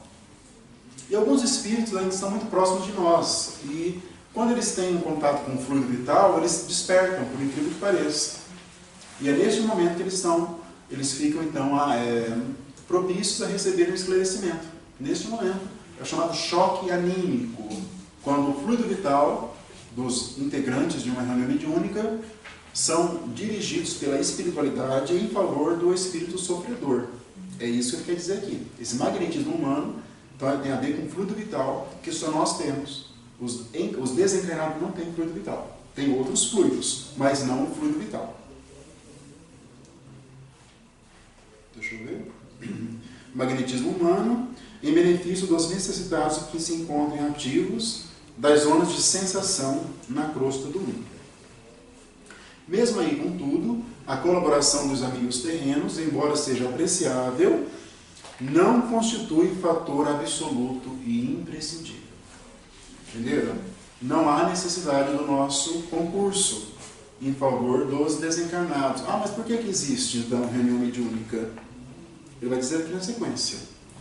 Mas, quando é possível e útil, valemo-nos do concurso de médiuns e doutrinadores humanos, não só para facilitar a solução desejada, aí vem o principal motivo, senão também para proporcionar ensinamentos vivos aos companheiros envolvidos na carne, despertando-lhes o coração para a espiritualidade. Eu nunca vi alguém definir tão bem o que é um papel na reunião mediúnica como Alexandre. Foi a melhor definição que eu já vi na minha vida do que realmente é uma reunião mediúnica, o objetivo, a finalidade de uma reunião mediúnica. Kardec falava muito sobre isso.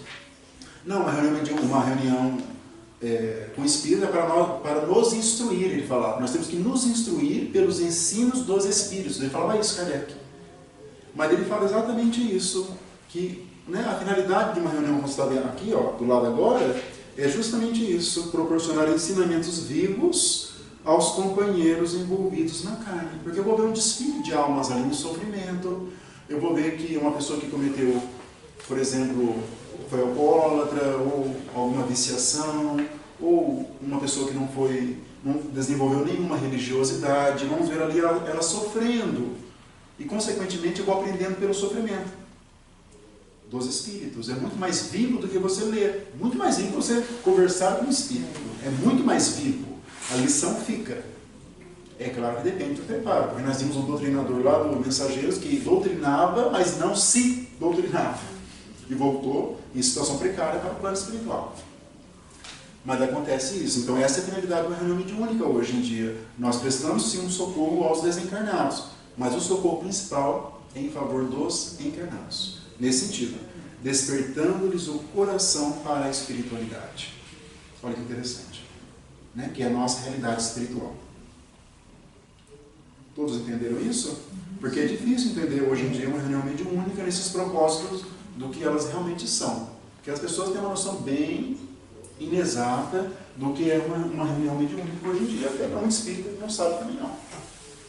Exatamente isso, como ele diz aqui. E o livro é antigo. E também aprendizado para os médios, muitas vezes endividados, como você falou, né? Sim, com certeza. Para todos os Eles envolvidos. mesmos vão sentindo as dificuldades, os problemas, às vezes até que eles colaboraram para isso. E o médium tem, além disso que você falou, tem a questão física, eles se ressentem também dos problemas do espírito. As dores são transferidas provisoriamente para o médium. Isso não deixa de ser um sofrimento para ele, entenderam? Só que esse sofrimento faz parte da trajetória do médium. Dar comunicação para um espírito benfeitor, do Dr. Bezerra, é uma coisa. Dar para um espírito que veio resgatado lá de uma região do Vale dos Suicidas, é uma outra coisa. Porque os fluidos são escuros, são fluidos dolorosos. Então, eu não sou médium ostensivo, mas eu imagino, né, que é uma sensação ruim, de angústia, de, às vezes, até uma médium comentou, né, que ela é um caso que ela deu passividade, ela sentiu sangue na garganta dela. Sim. Acontece. Por alguns segundos. E quem gosta de sentir sangue na garganta? Que sensação? É horrível sentir isso. Então o médium está sujeito a essas, e por isso já faz parte do processo. É claro que isso tem um aprendizado educativo, ele vai ficando mais dócil ao sofrimento humano, o coração dele vai se abrindo, vai ter aquelas asas espirituais. O bom médium, o médium que se dedica, vai chegar, né, nesse propósito. Não é fácil, mas é isso sim, né? Até a preparação dele, ele melhora, né? Porque ele não vai sair de casa igual ele saiu antes, chegava, já sentava na mesa e pá. Ele já vai saber que ele, né, que ele já teve aquelas emanações que às vezes sente durante a pessoa, estou com enjoo. Esse não é o dia, né? Chega lá, o bendito vem através de você e você volta para casa sem mais. Isso mesmo, não só no momento da passividade, mas durante o dia, às vezes, o médium está sujeito a ter algum sintoma físico. Isso é ruim, imagina. Mas é um aprendizado, né? É um aprendizado. Então, às vezes, eu estou aqui entendendo o fato, na sua programação, você às vezes põe na programação como vir como médium ostensivo também, tem a maioria dos casos. Sim, com certeza. Daí você, e provavelmente seja para isso, para receber todos esses ensinamentos. Com certeza. Né? Com certeza. Eu acho que faz mais sentido. Para mim está fazendo mais sentido. Faz sentido. Tem uma frase muito interessante no livro dele, tem um livro que chama Emmanuel, o nome do livro, e é dele mesmo. É um conjunto de mensagens lá do final da década de 30, é antigo esse livro, mas é interessante. Em uma das mensagens ele vai dizer assim que os médiuns, eles vieram para ajudar um número muito grande de desencarnados, porque eles prejudicaram um número muito grande de pessoas. E até, depois até eu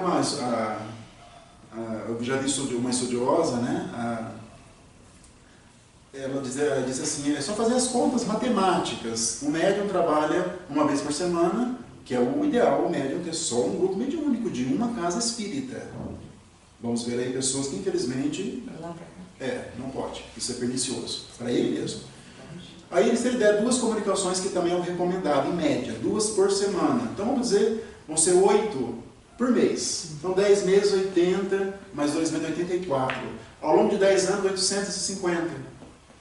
Ao longo de 30 anos, 3.000, mais de 3.000 espíritos terão sido auxiliados por um médium, que seria, vamos dizer, o número talvez de pessoas que ele tenha prejudicado, ou próximo disso, né?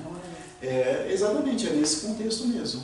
Né? Porque às vezes eu penso, eu gostaria de ter feito essa programação para poder ajudá-lo, mas na verdade mas tem, acho que o maior objetivo é a gente sim, ajudar. Exatamente, um acertamento de Deus. Mas eu vou dizer uma coisa para você, é uma responsabilidade muito grande, porque Não, sim, a minha irmã é médium e quando você trabalha na mediunidade, é aquele que a gente estava conversando, você não escolhe quem vai dar comunicação. E muitas vezes no final a pessoa está extremamente esgotada, assim, está arrebentada, mal consegue ficar em pé, porque assim, você não tem como, esse aqui eu vou dar comunicação, esse aqui eu vou escolher, esse aqui não. E assim, ela tem uma mediunidade, assim, muito ostensiva, então... mais débitos. Mas não é importante. Eu queria estar dizendo, eu queria ser, mas eu não sei, não sei. O cara tem que estar muito preparado. Eu estou imaginando até agora, sinceramente. Agora a gente começa a clarear essa ideia do porquê que nasce médium, qual é a função do médium, qual é o objetivo da reunião mediúnica também. Eu também demorei muitos anos para captar tudo isso. Não é fácil, depende do estudo mesmo. Não, e o mais difícil é quem é médium e não está dentro da doutrina espírita. Difícil também. E aí não consegue nem controlar as comunicações.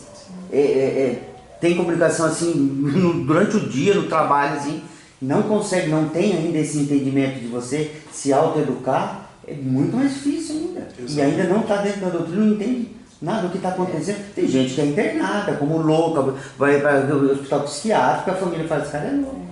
Mas eu acho que o mais difícil é você ser médium, saber de tudo isso, e o seu dia a dia é diferente do que você vai fazer com certeza. do trabalho.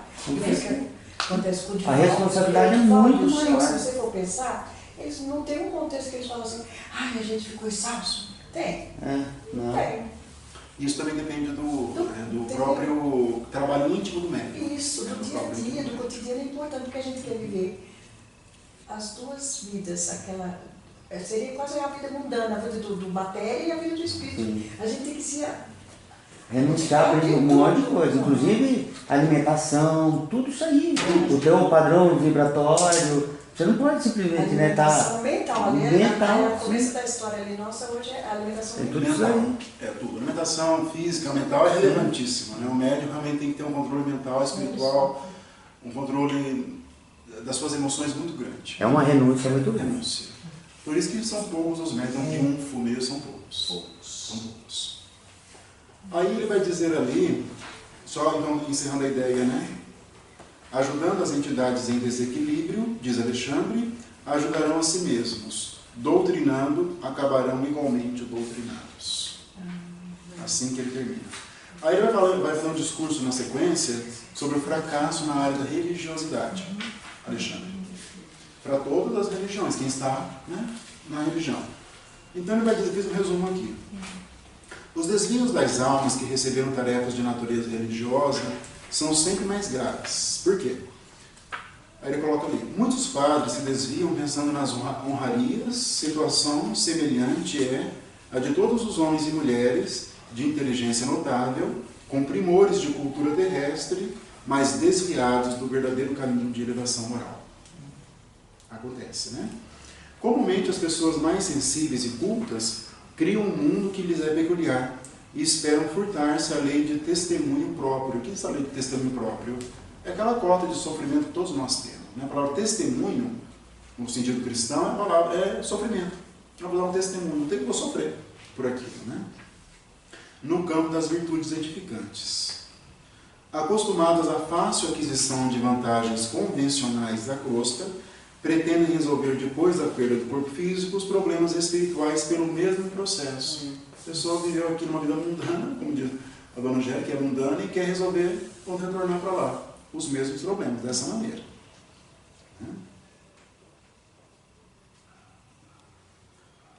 E encontrando tão somente a lei, coloca a lei maiúscula aqui, que é a lei divina, que manda conceder a cada um segundo as suas obras, como disse Jesus, não raro agravam a situação, internando-se no escuro país do desespero, onde se reúnem a inúmeras companhias da mesma espécie. Descrevendo os padres aqui, alguns deles, né, que fracassaram gritantemente aí. E cegos aos próprios desvarios, ainda aguardam um céu fantástico que lhes entronize a vaidade criminosa e a ociosidade cruel. É uma vaidade que muitos têm, muitos religiosos têm muita vaidade. E em qualquer área. O que é a vaidade? É você querer... Não é vaidade de aparência física, não é isso. A vaidade, ela faz com que você seja querido, você quer ser reconhecido e querido por outras pessoas. Isso é vaidade. Então você faz alguma coisa de bom, você vai fazer de forma bem explícita para todo mundo ver o que você fez. Isso é vaidade.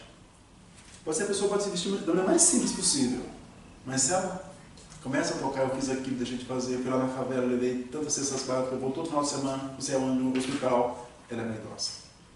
Ela está aniquilando bem com a sua vaidade. E vaidade está intrincada ao orgulho, que por sua vez é filho do egoísmo, que são os piores efeitos da alma. Segundo os espíritos, não nos cansa. Uma pessoa que pode revelar muito dela, o que ela faz, deixou de fazer, isso é um movimento espírita incrustado de pessoas assim, que deixou de fazer, o que fez. Imposta. É muito ruim. É muito ruim.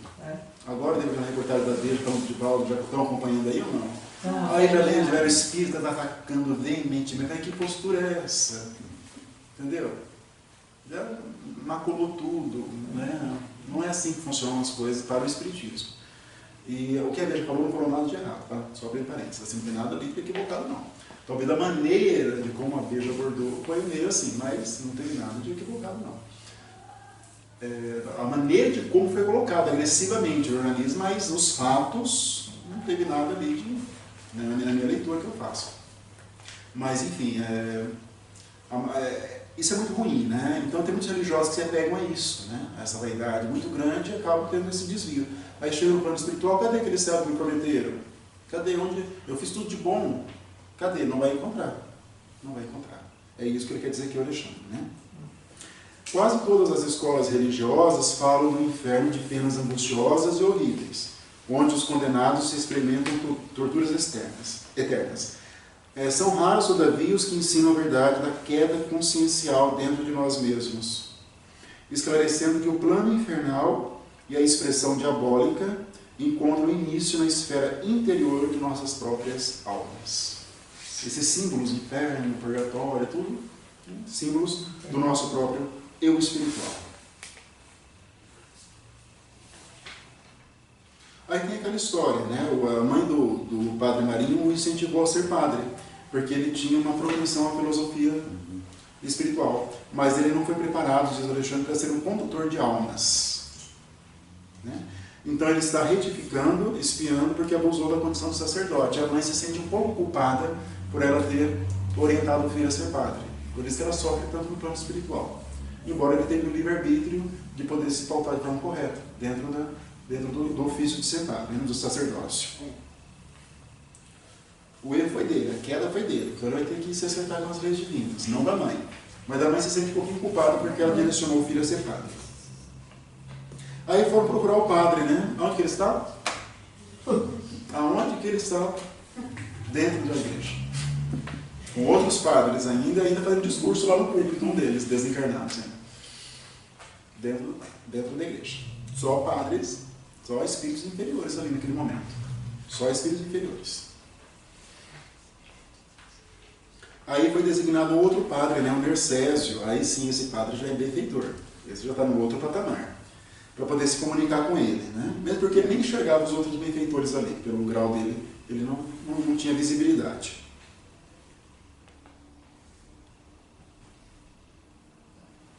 Aí sobre esses padres, o Alexandre diz lá, né, temos aqui tão somente uma assembleia de almas sofredoras e desorientadas. Você não conhece ainda os antros do mal em sua verdadeira significação. Vamos ver um desses antros do mal no livro Libertação, que é o nosso 6º livro. Lá nós vamos descer mesmo a regiões de sofrimento, abaixo do umbral, bem abaixo.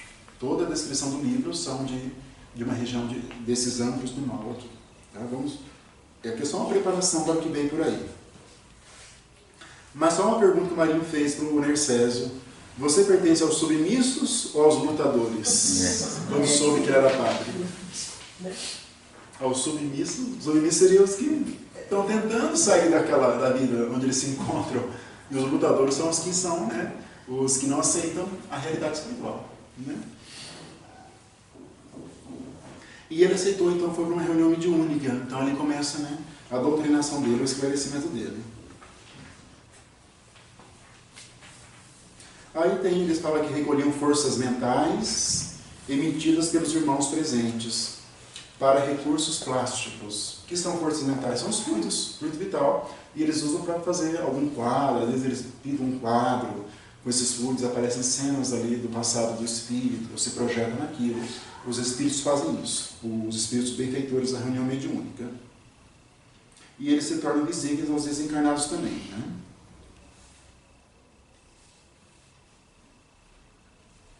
Aí apareceu a mãe dele, aí ele pôde visualizar a mãe dele.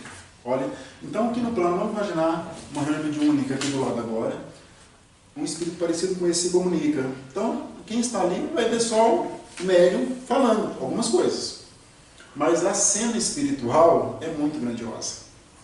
Tem lá o Alexandre, tem lá a mãe do Marinho, tem outros espíritos ajudando, todos ali contribuindo para o êxito do esclarecimento. O Marinho despertar de uma vez por todas e sair do sofrimento onde ele se encontra. E isso nós não enxergamos numa reunião mediúnica, a não ser que por médium vidente, que também são casos raros. Então, o trabalho que é feito por trás é bastante grandioso. Né? Aí ele só menciona, né, que teve outros casos atendidos ali, um que não tinha conhecimento da morte e via os despojos, isso é muito comum, e um outro que queria agredir e eles fizeram um esqueleto lá para assustá-lo. Teve uma cenazinha nesse sentido. O 18, sobre a obsessão. Né? Tempo que nós estamos dando, né?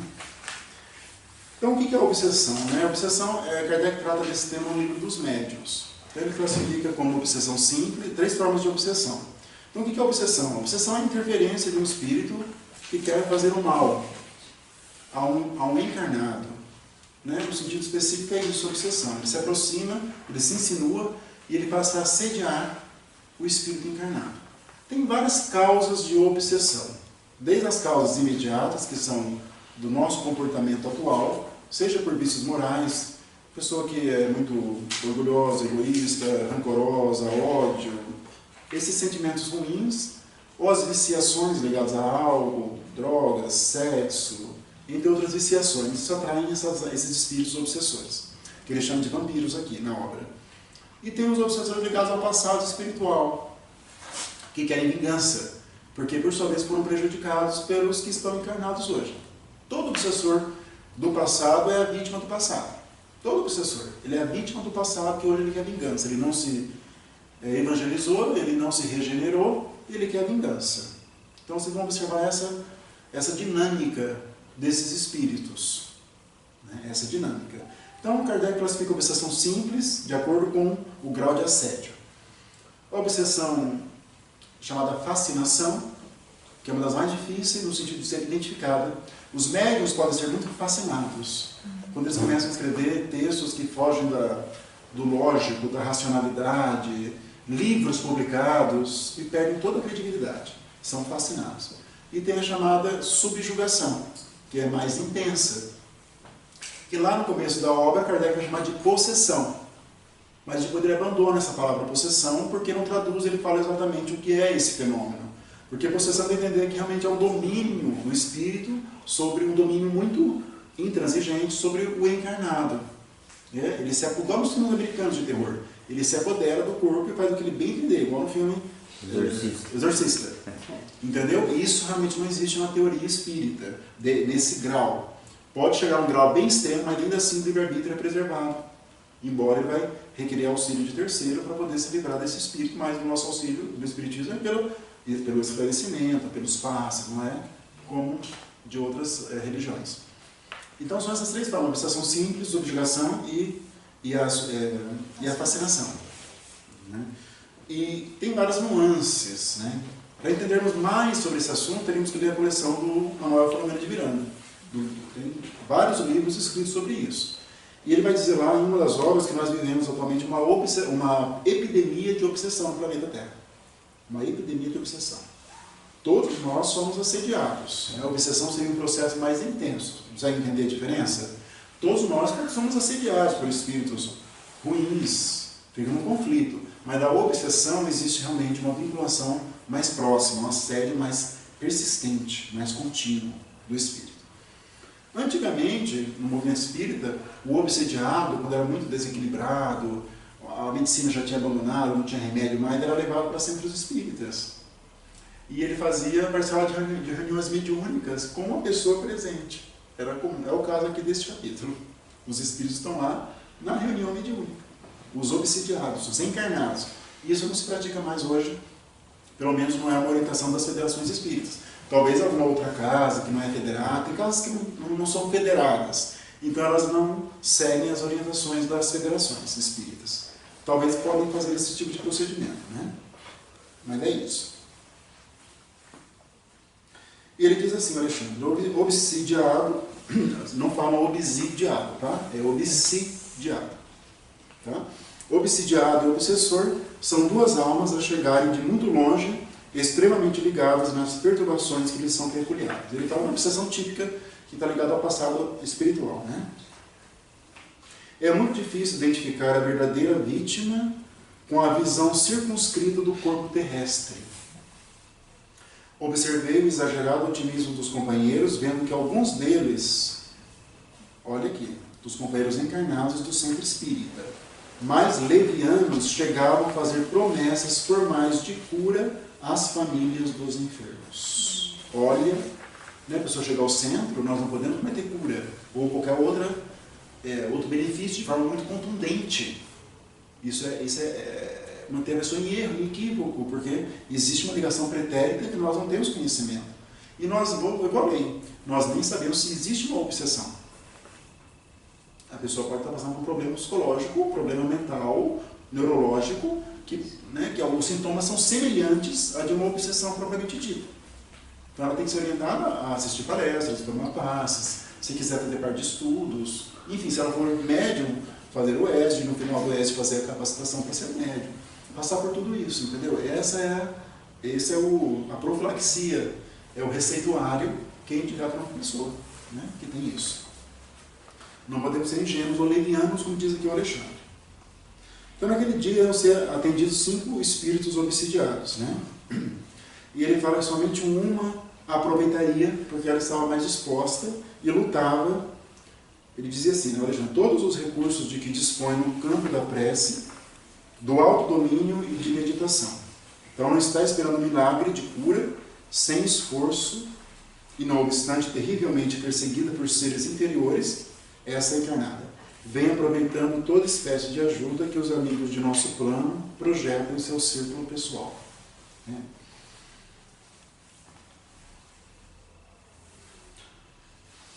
Um dos obsessores, né, disse o seguinte: parece-me que me convidaram os da mesa a cansar-nos até ao esquecimento de nossos propósitos de fazer justiça pelas próprias mãos. Então eles têm esse propósito de fazer justiça com as próprias mãos. Eles não esperam, não toleram a providência divina. Então eles vão se colocando no caminho da justiça divina. Porque todo mundo que prejudica uma outra pessoa vai ter que se acertar com Deus, independente da postura de quem recebeu a ofensa. Todos conseguem entender isso dentro da lei divina? Todos entendem? A pessoa sofreu o mal. Quem praticou o mal vai ter que pagar. Se essa pessoa ofendida não perdoar, insistir, ela vai se interpor na justiça divina e vai ter uma ligação ruim e perniciosa para ela mesma.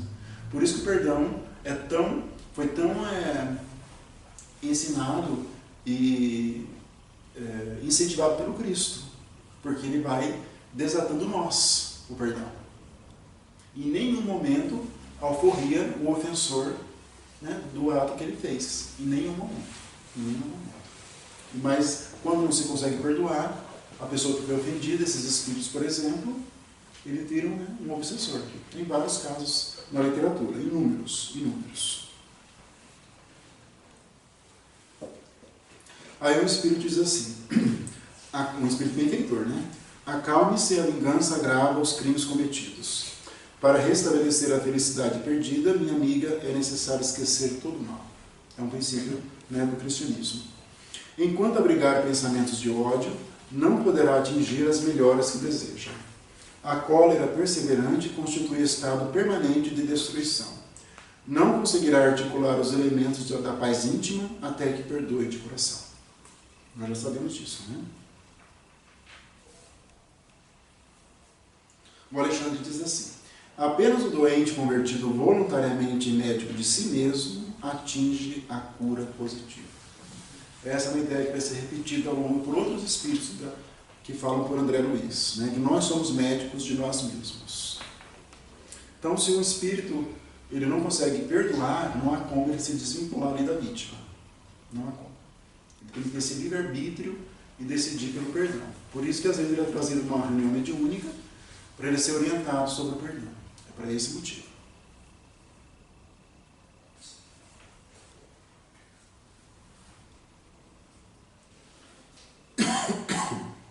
Ele continua assim, Alexandre. No doloroso quadro das obsessões, o princípio é análogo. Se a vítima capitula sem condições ante o adversário, entrega-se-lhe totalmente e torna-se possessa, após transformar em autômato à mercê do perseguidor. Quando encontramos, porém, um enfermo interessado na própria cura, valendo-se de nossos recursos para aplicá-los à edificação interna, então podemos prever triunfos imediatos. Mas o importante é frisar que sempre haverá, então, tem que ter uma postura proativa da vítima e do obsessor, para que haja essa interrupção do processo obsessivo. Isso é fundamental, porque os dois estão interligados, né? Existe ali um acertamento entre eles. Se ele perdoar, é o caminho, né, que ele vai seguir, um caminho melhor.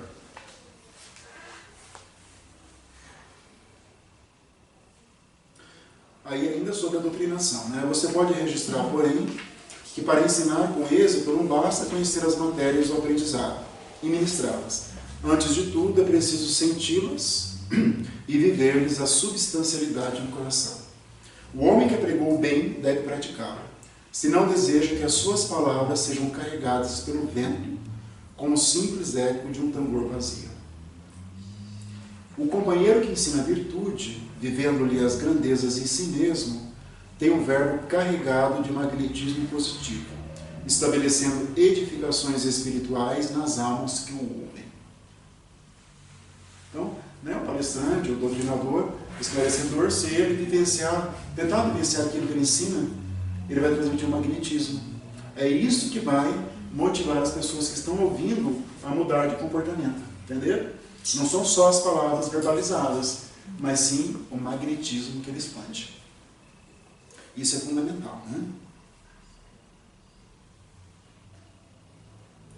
Um pouco mais na frente ali, o sentimentalismo doentio e a frieza correta não edificam bem. O bom trabalhador é o que ajuda sem fugir ao equilíbrio necessário, construindo todo o trabalho benéfico que esteja ao seu alcance, consciente de que o seu esforço traduz a vontade divina. Então temos que ter isso na mente, né? O capítulo seguinte, 19, sobre o passes, é um capítulo também absolutamente interessante e primoroso nesses conceitos, nós entendermos verdadeiramente o que é o passe. Seja quando nós estamos dando passe, seja quando nós estamos tomando um passe. O que acontece? Aqui do lado tem a câmara de passe. Então o que acontece ali? Qual que é a preocupação da espiritualidade em nosso favor? Né?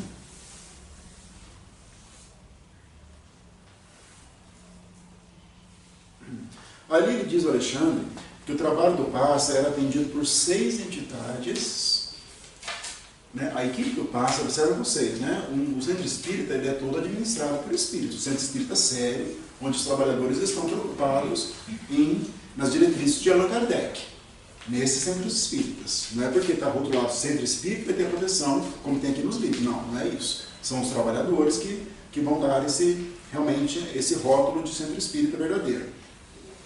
Então existem equipes espirituais dedicadas à mediunidade, que ajudam os médiuns encarnados e os esclarecedores. Tem uma equipe para o passe, que não é a mesma da mediunidade. Tem uma equipe para os estudos, e eles vão se revezando. Aqui, vamos falar da equipe para o passe. São 6 espíritos que, envoltas em túnicas muito alvas. O que isso significa para vocês? Pureza de coração. Pureza no estado diferenciado. Sim. Talvez sejam os espíritos, talvez, agora é a minha leitura. Os mais adiantados ali são os que estão no passe, porque vão transmitir os fluidos de qualidade. Entendeu? Então são entidades realmente muito, muito adiantadas. Falavam raramente e operavam com intensidade. Aí André Luiz foi lá, né? Conheceu um pouco, né? Ele diz que o passe do Alexandre exige critério e responsabilidade. Para ser servidor do passe na esfera espiritual, não basta a boa vontade. Ah, eu quero dar paz. O espírito desencarnou e fala, quero dar paz. Quero ajudar a paz. O espírito. Aí ele vai falar o seguinte, Alexandre. Precisam revelar determinadas qualidades de ordem superior e certos conhecimentos especializados do perispírito, provavelmente. Quer conhecer. Então a pessoa chega no passe, o encarnado, e vivencia um problema que os encarnados não sabem que ela está vivenciando. Isso afetou o perispírito dela, saiu desarmonia, alguma região do corpo, o cérebro, o coração, qualquer outro órgão, em razão de desarmonias íntimas. Então, o trabalhador do passe ele vai ver como ele é espírito, né? Ele vai conhecer e vai coordenar, manipular os fluidos que estão no ambiente, que são os do passista encarnado e dos espíritos, em favor da pessoa que está tomando passe. Entenderam? Por isso tem que ter um conhecimento especializado, nesse sentido. Porque lá no plano espiritual não tem amadorismo, lá o que tem é seriedade e conhecimento de causa. Você sabe que, só fazendo um parênteses aí, eu sou... Pode falar. Eu sou muito crítico, né? E eu já fiz vários cursos de passe, a gente sempre tem que estar reciclando, né? Tem mesmo.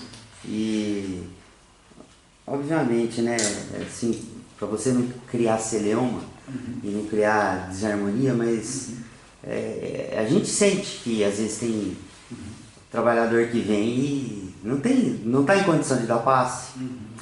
Ou então vem e se torna uma coisa mecânica. Sabe aquele negócio? Eu tenho que ir domingo de manhã, eu faço parte do grupo de domingo, né?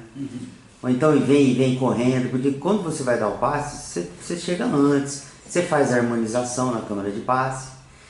E eu já conversei isso aí em cursos, inclusive com o Marcelo, com o Mário, com o Astolfo, né?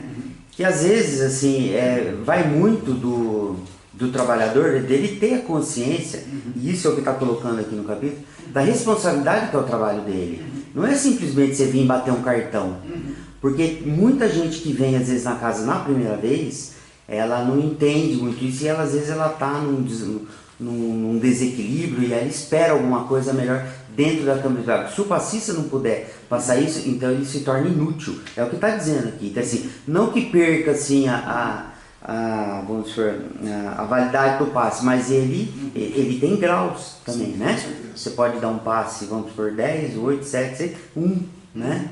E eu vejo por isso, assim, eu sim, por exemplo, se eu participei de uma festa, de um churrasco num domingo, num sábado, eu não estou em condições no domingo de manhã para vir dar passe. Se eu estou numa festa até 10, 11 horas, 2 horas da manhã, mas infelizmente nem todo... Eu acho que a maioria se enquadra nesse contexto que você está dizendo, hoje em dia, no movimento espírita. São exceções que vão se esforçar para cumprir os requisitos aqui, eu acho. Aí vamos esperar dos espíritos suprirem as nossas deficiências. Aí eu penso que você vem para prestar um trabalho, né? E você não está prestando trabalho nenhum. Ao contrário, dependendo da tua situação, você vai dar um desserviço. A pessoa vai entrar, vai tomar um passo, vai piorar do que entrou. Pode acontecer. Tem que te neutralizar lá na câmara de passe. Vai dar trabalho para a espiritualidade. Então, né? Com certeza. Mas você sabe o que me ocorreu agora? Porque tem pessoas que têm que tomar passe, querem tomar passe. Então, Eu estava pensando nessa ligação que existe, que foi quando você colocou o trabalho deles lá, vendo a parte do espírito, né, dos desencarnados, os espíritos mesmo. Sim. E aí, porque, por exemplo, eu não tomo, é difícil eu tomar passe, porque já é outra história e tal, né? Eu vejo que a gente toma passe toda hora. Mas tem gente que vem a casa espírita só para tomar passe. E faz bem, e faz muitíssimo bem. Aliás, é um antídoto contra tudo, né? Então eu estava aqui pensando, por que tem gente que quer tomar passe? Talvez até aquelas entidades que já estão comprometidas com ele, olha, amanhã você vai lá na casa e tal, e nós vamos fazer o trabalho, né, físico. É um auxílio, é um auxílio. Ficar só no passe não vai ter muita melhoria. Não. Sim. Mas é um auxílio sempre. Vai ser dito sobre isso, né? Tá. Mas quais são os requisitos, então, que precisa o trabalhador lá do plano espiritual, né? Padrão superior de elevação mental contínuo, condição indispensável à exteriorização dos faculdades radiantes. Né? E ele diz assim, o missionário do auxílio magnético, na crosta ou aqui na nossa esfera, necessita ter, abre aspas, tanto lá quanto aqui, grande domínio sobre si mesmo, espontâneo equilíbrio de sentimentos, acendrado amor aos semelhantes, alta compreensão da vida, fé vigorosa e profunda confiança no poder divino. Difícil, né? É muito difícil. Mas esses são os requisitos. Aí ele vai dizer, vai amenizar a nossa vida, o Alexandre aqui na sequência. Não vai nos desestimular. Porque ler isso aqui, eu acho que quase ninguém. Eu me incluo ninguém também.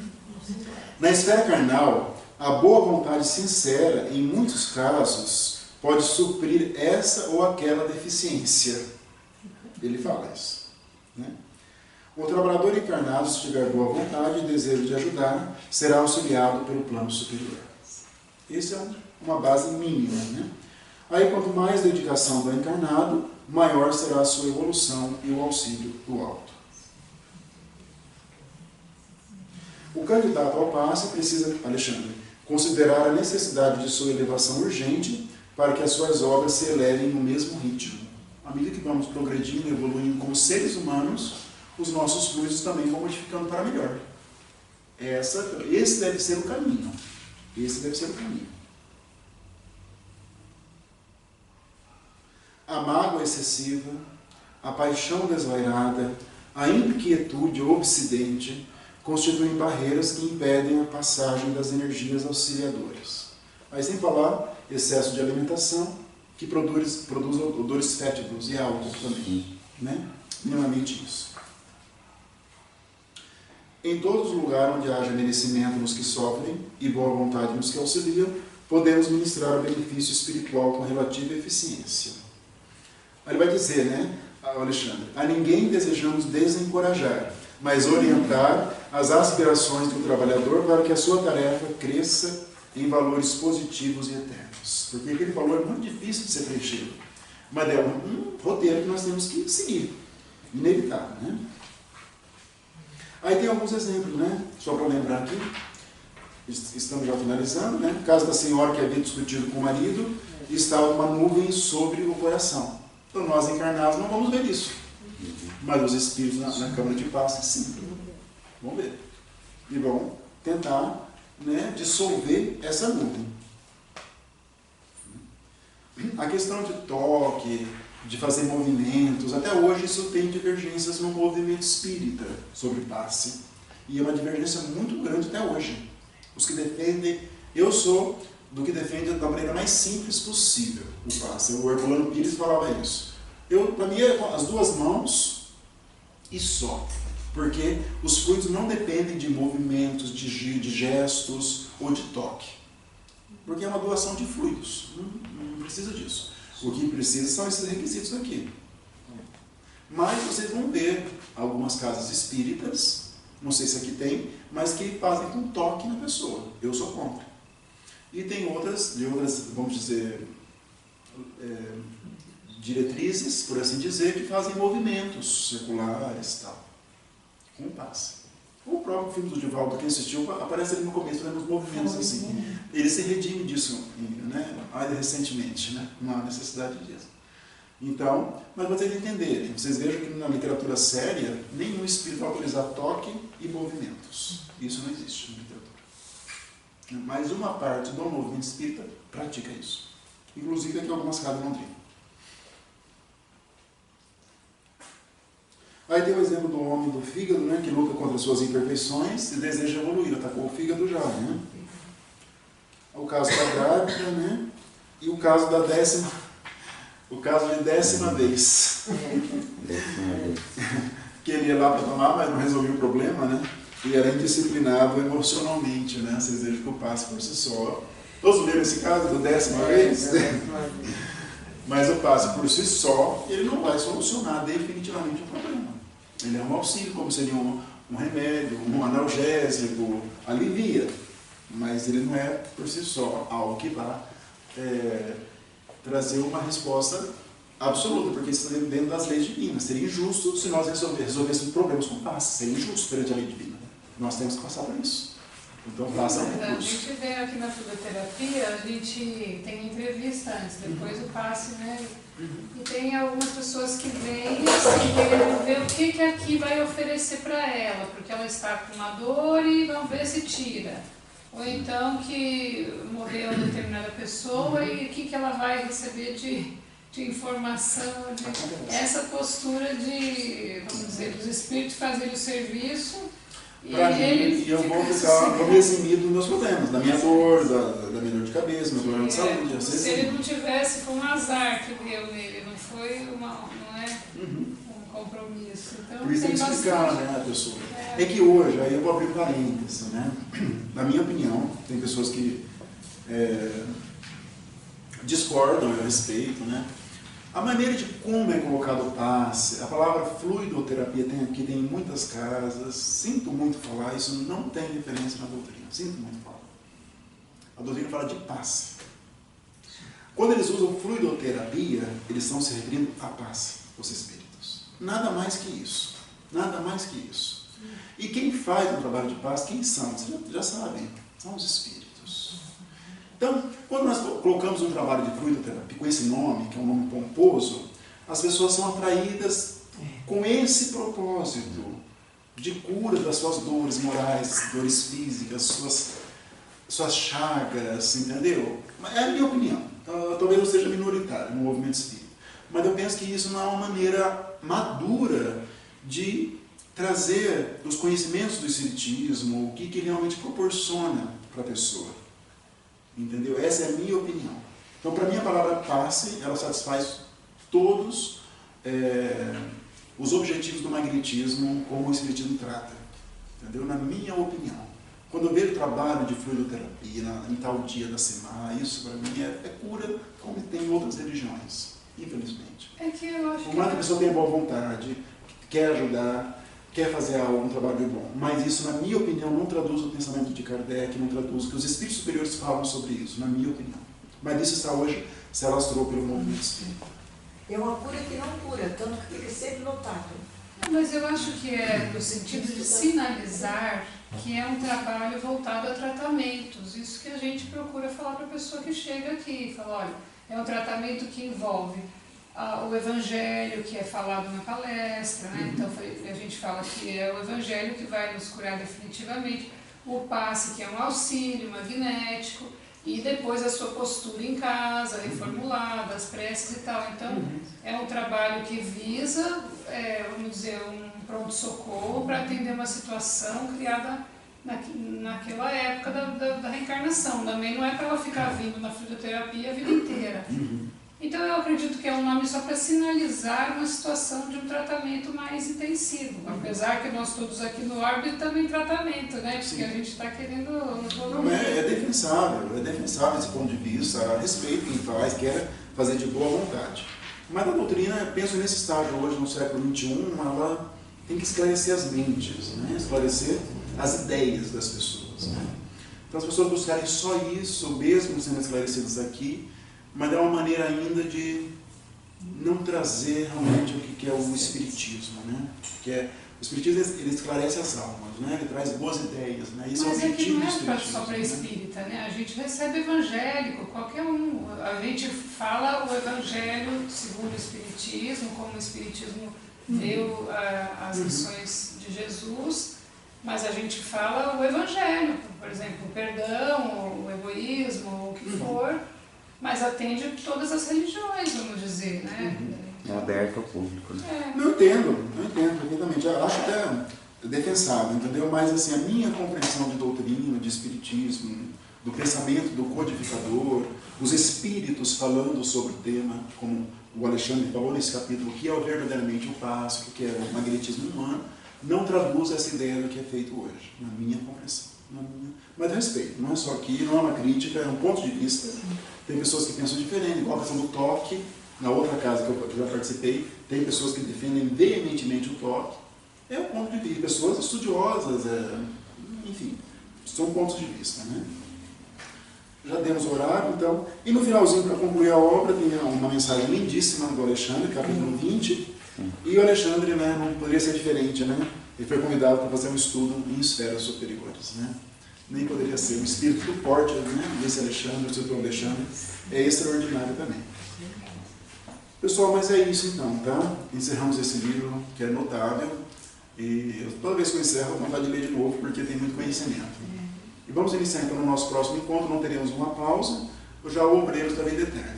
Então vai exigir um pouquinho mais de vocês, não deixem para ler só no final de semana, já comecem a ler amanhã, se possível, um pouquinho, porque é bastante coisa. E excepcionalmente vamos ter só 2 encontros, o resto seriam 3. Mas é em razão do tempo mesmo, está indisponível. Mas procurem ler desde amanhã um pouco, senão vocês não vão vencer. É bastante conteúdo. Não tanto espiritual como de quantidade de páginas também.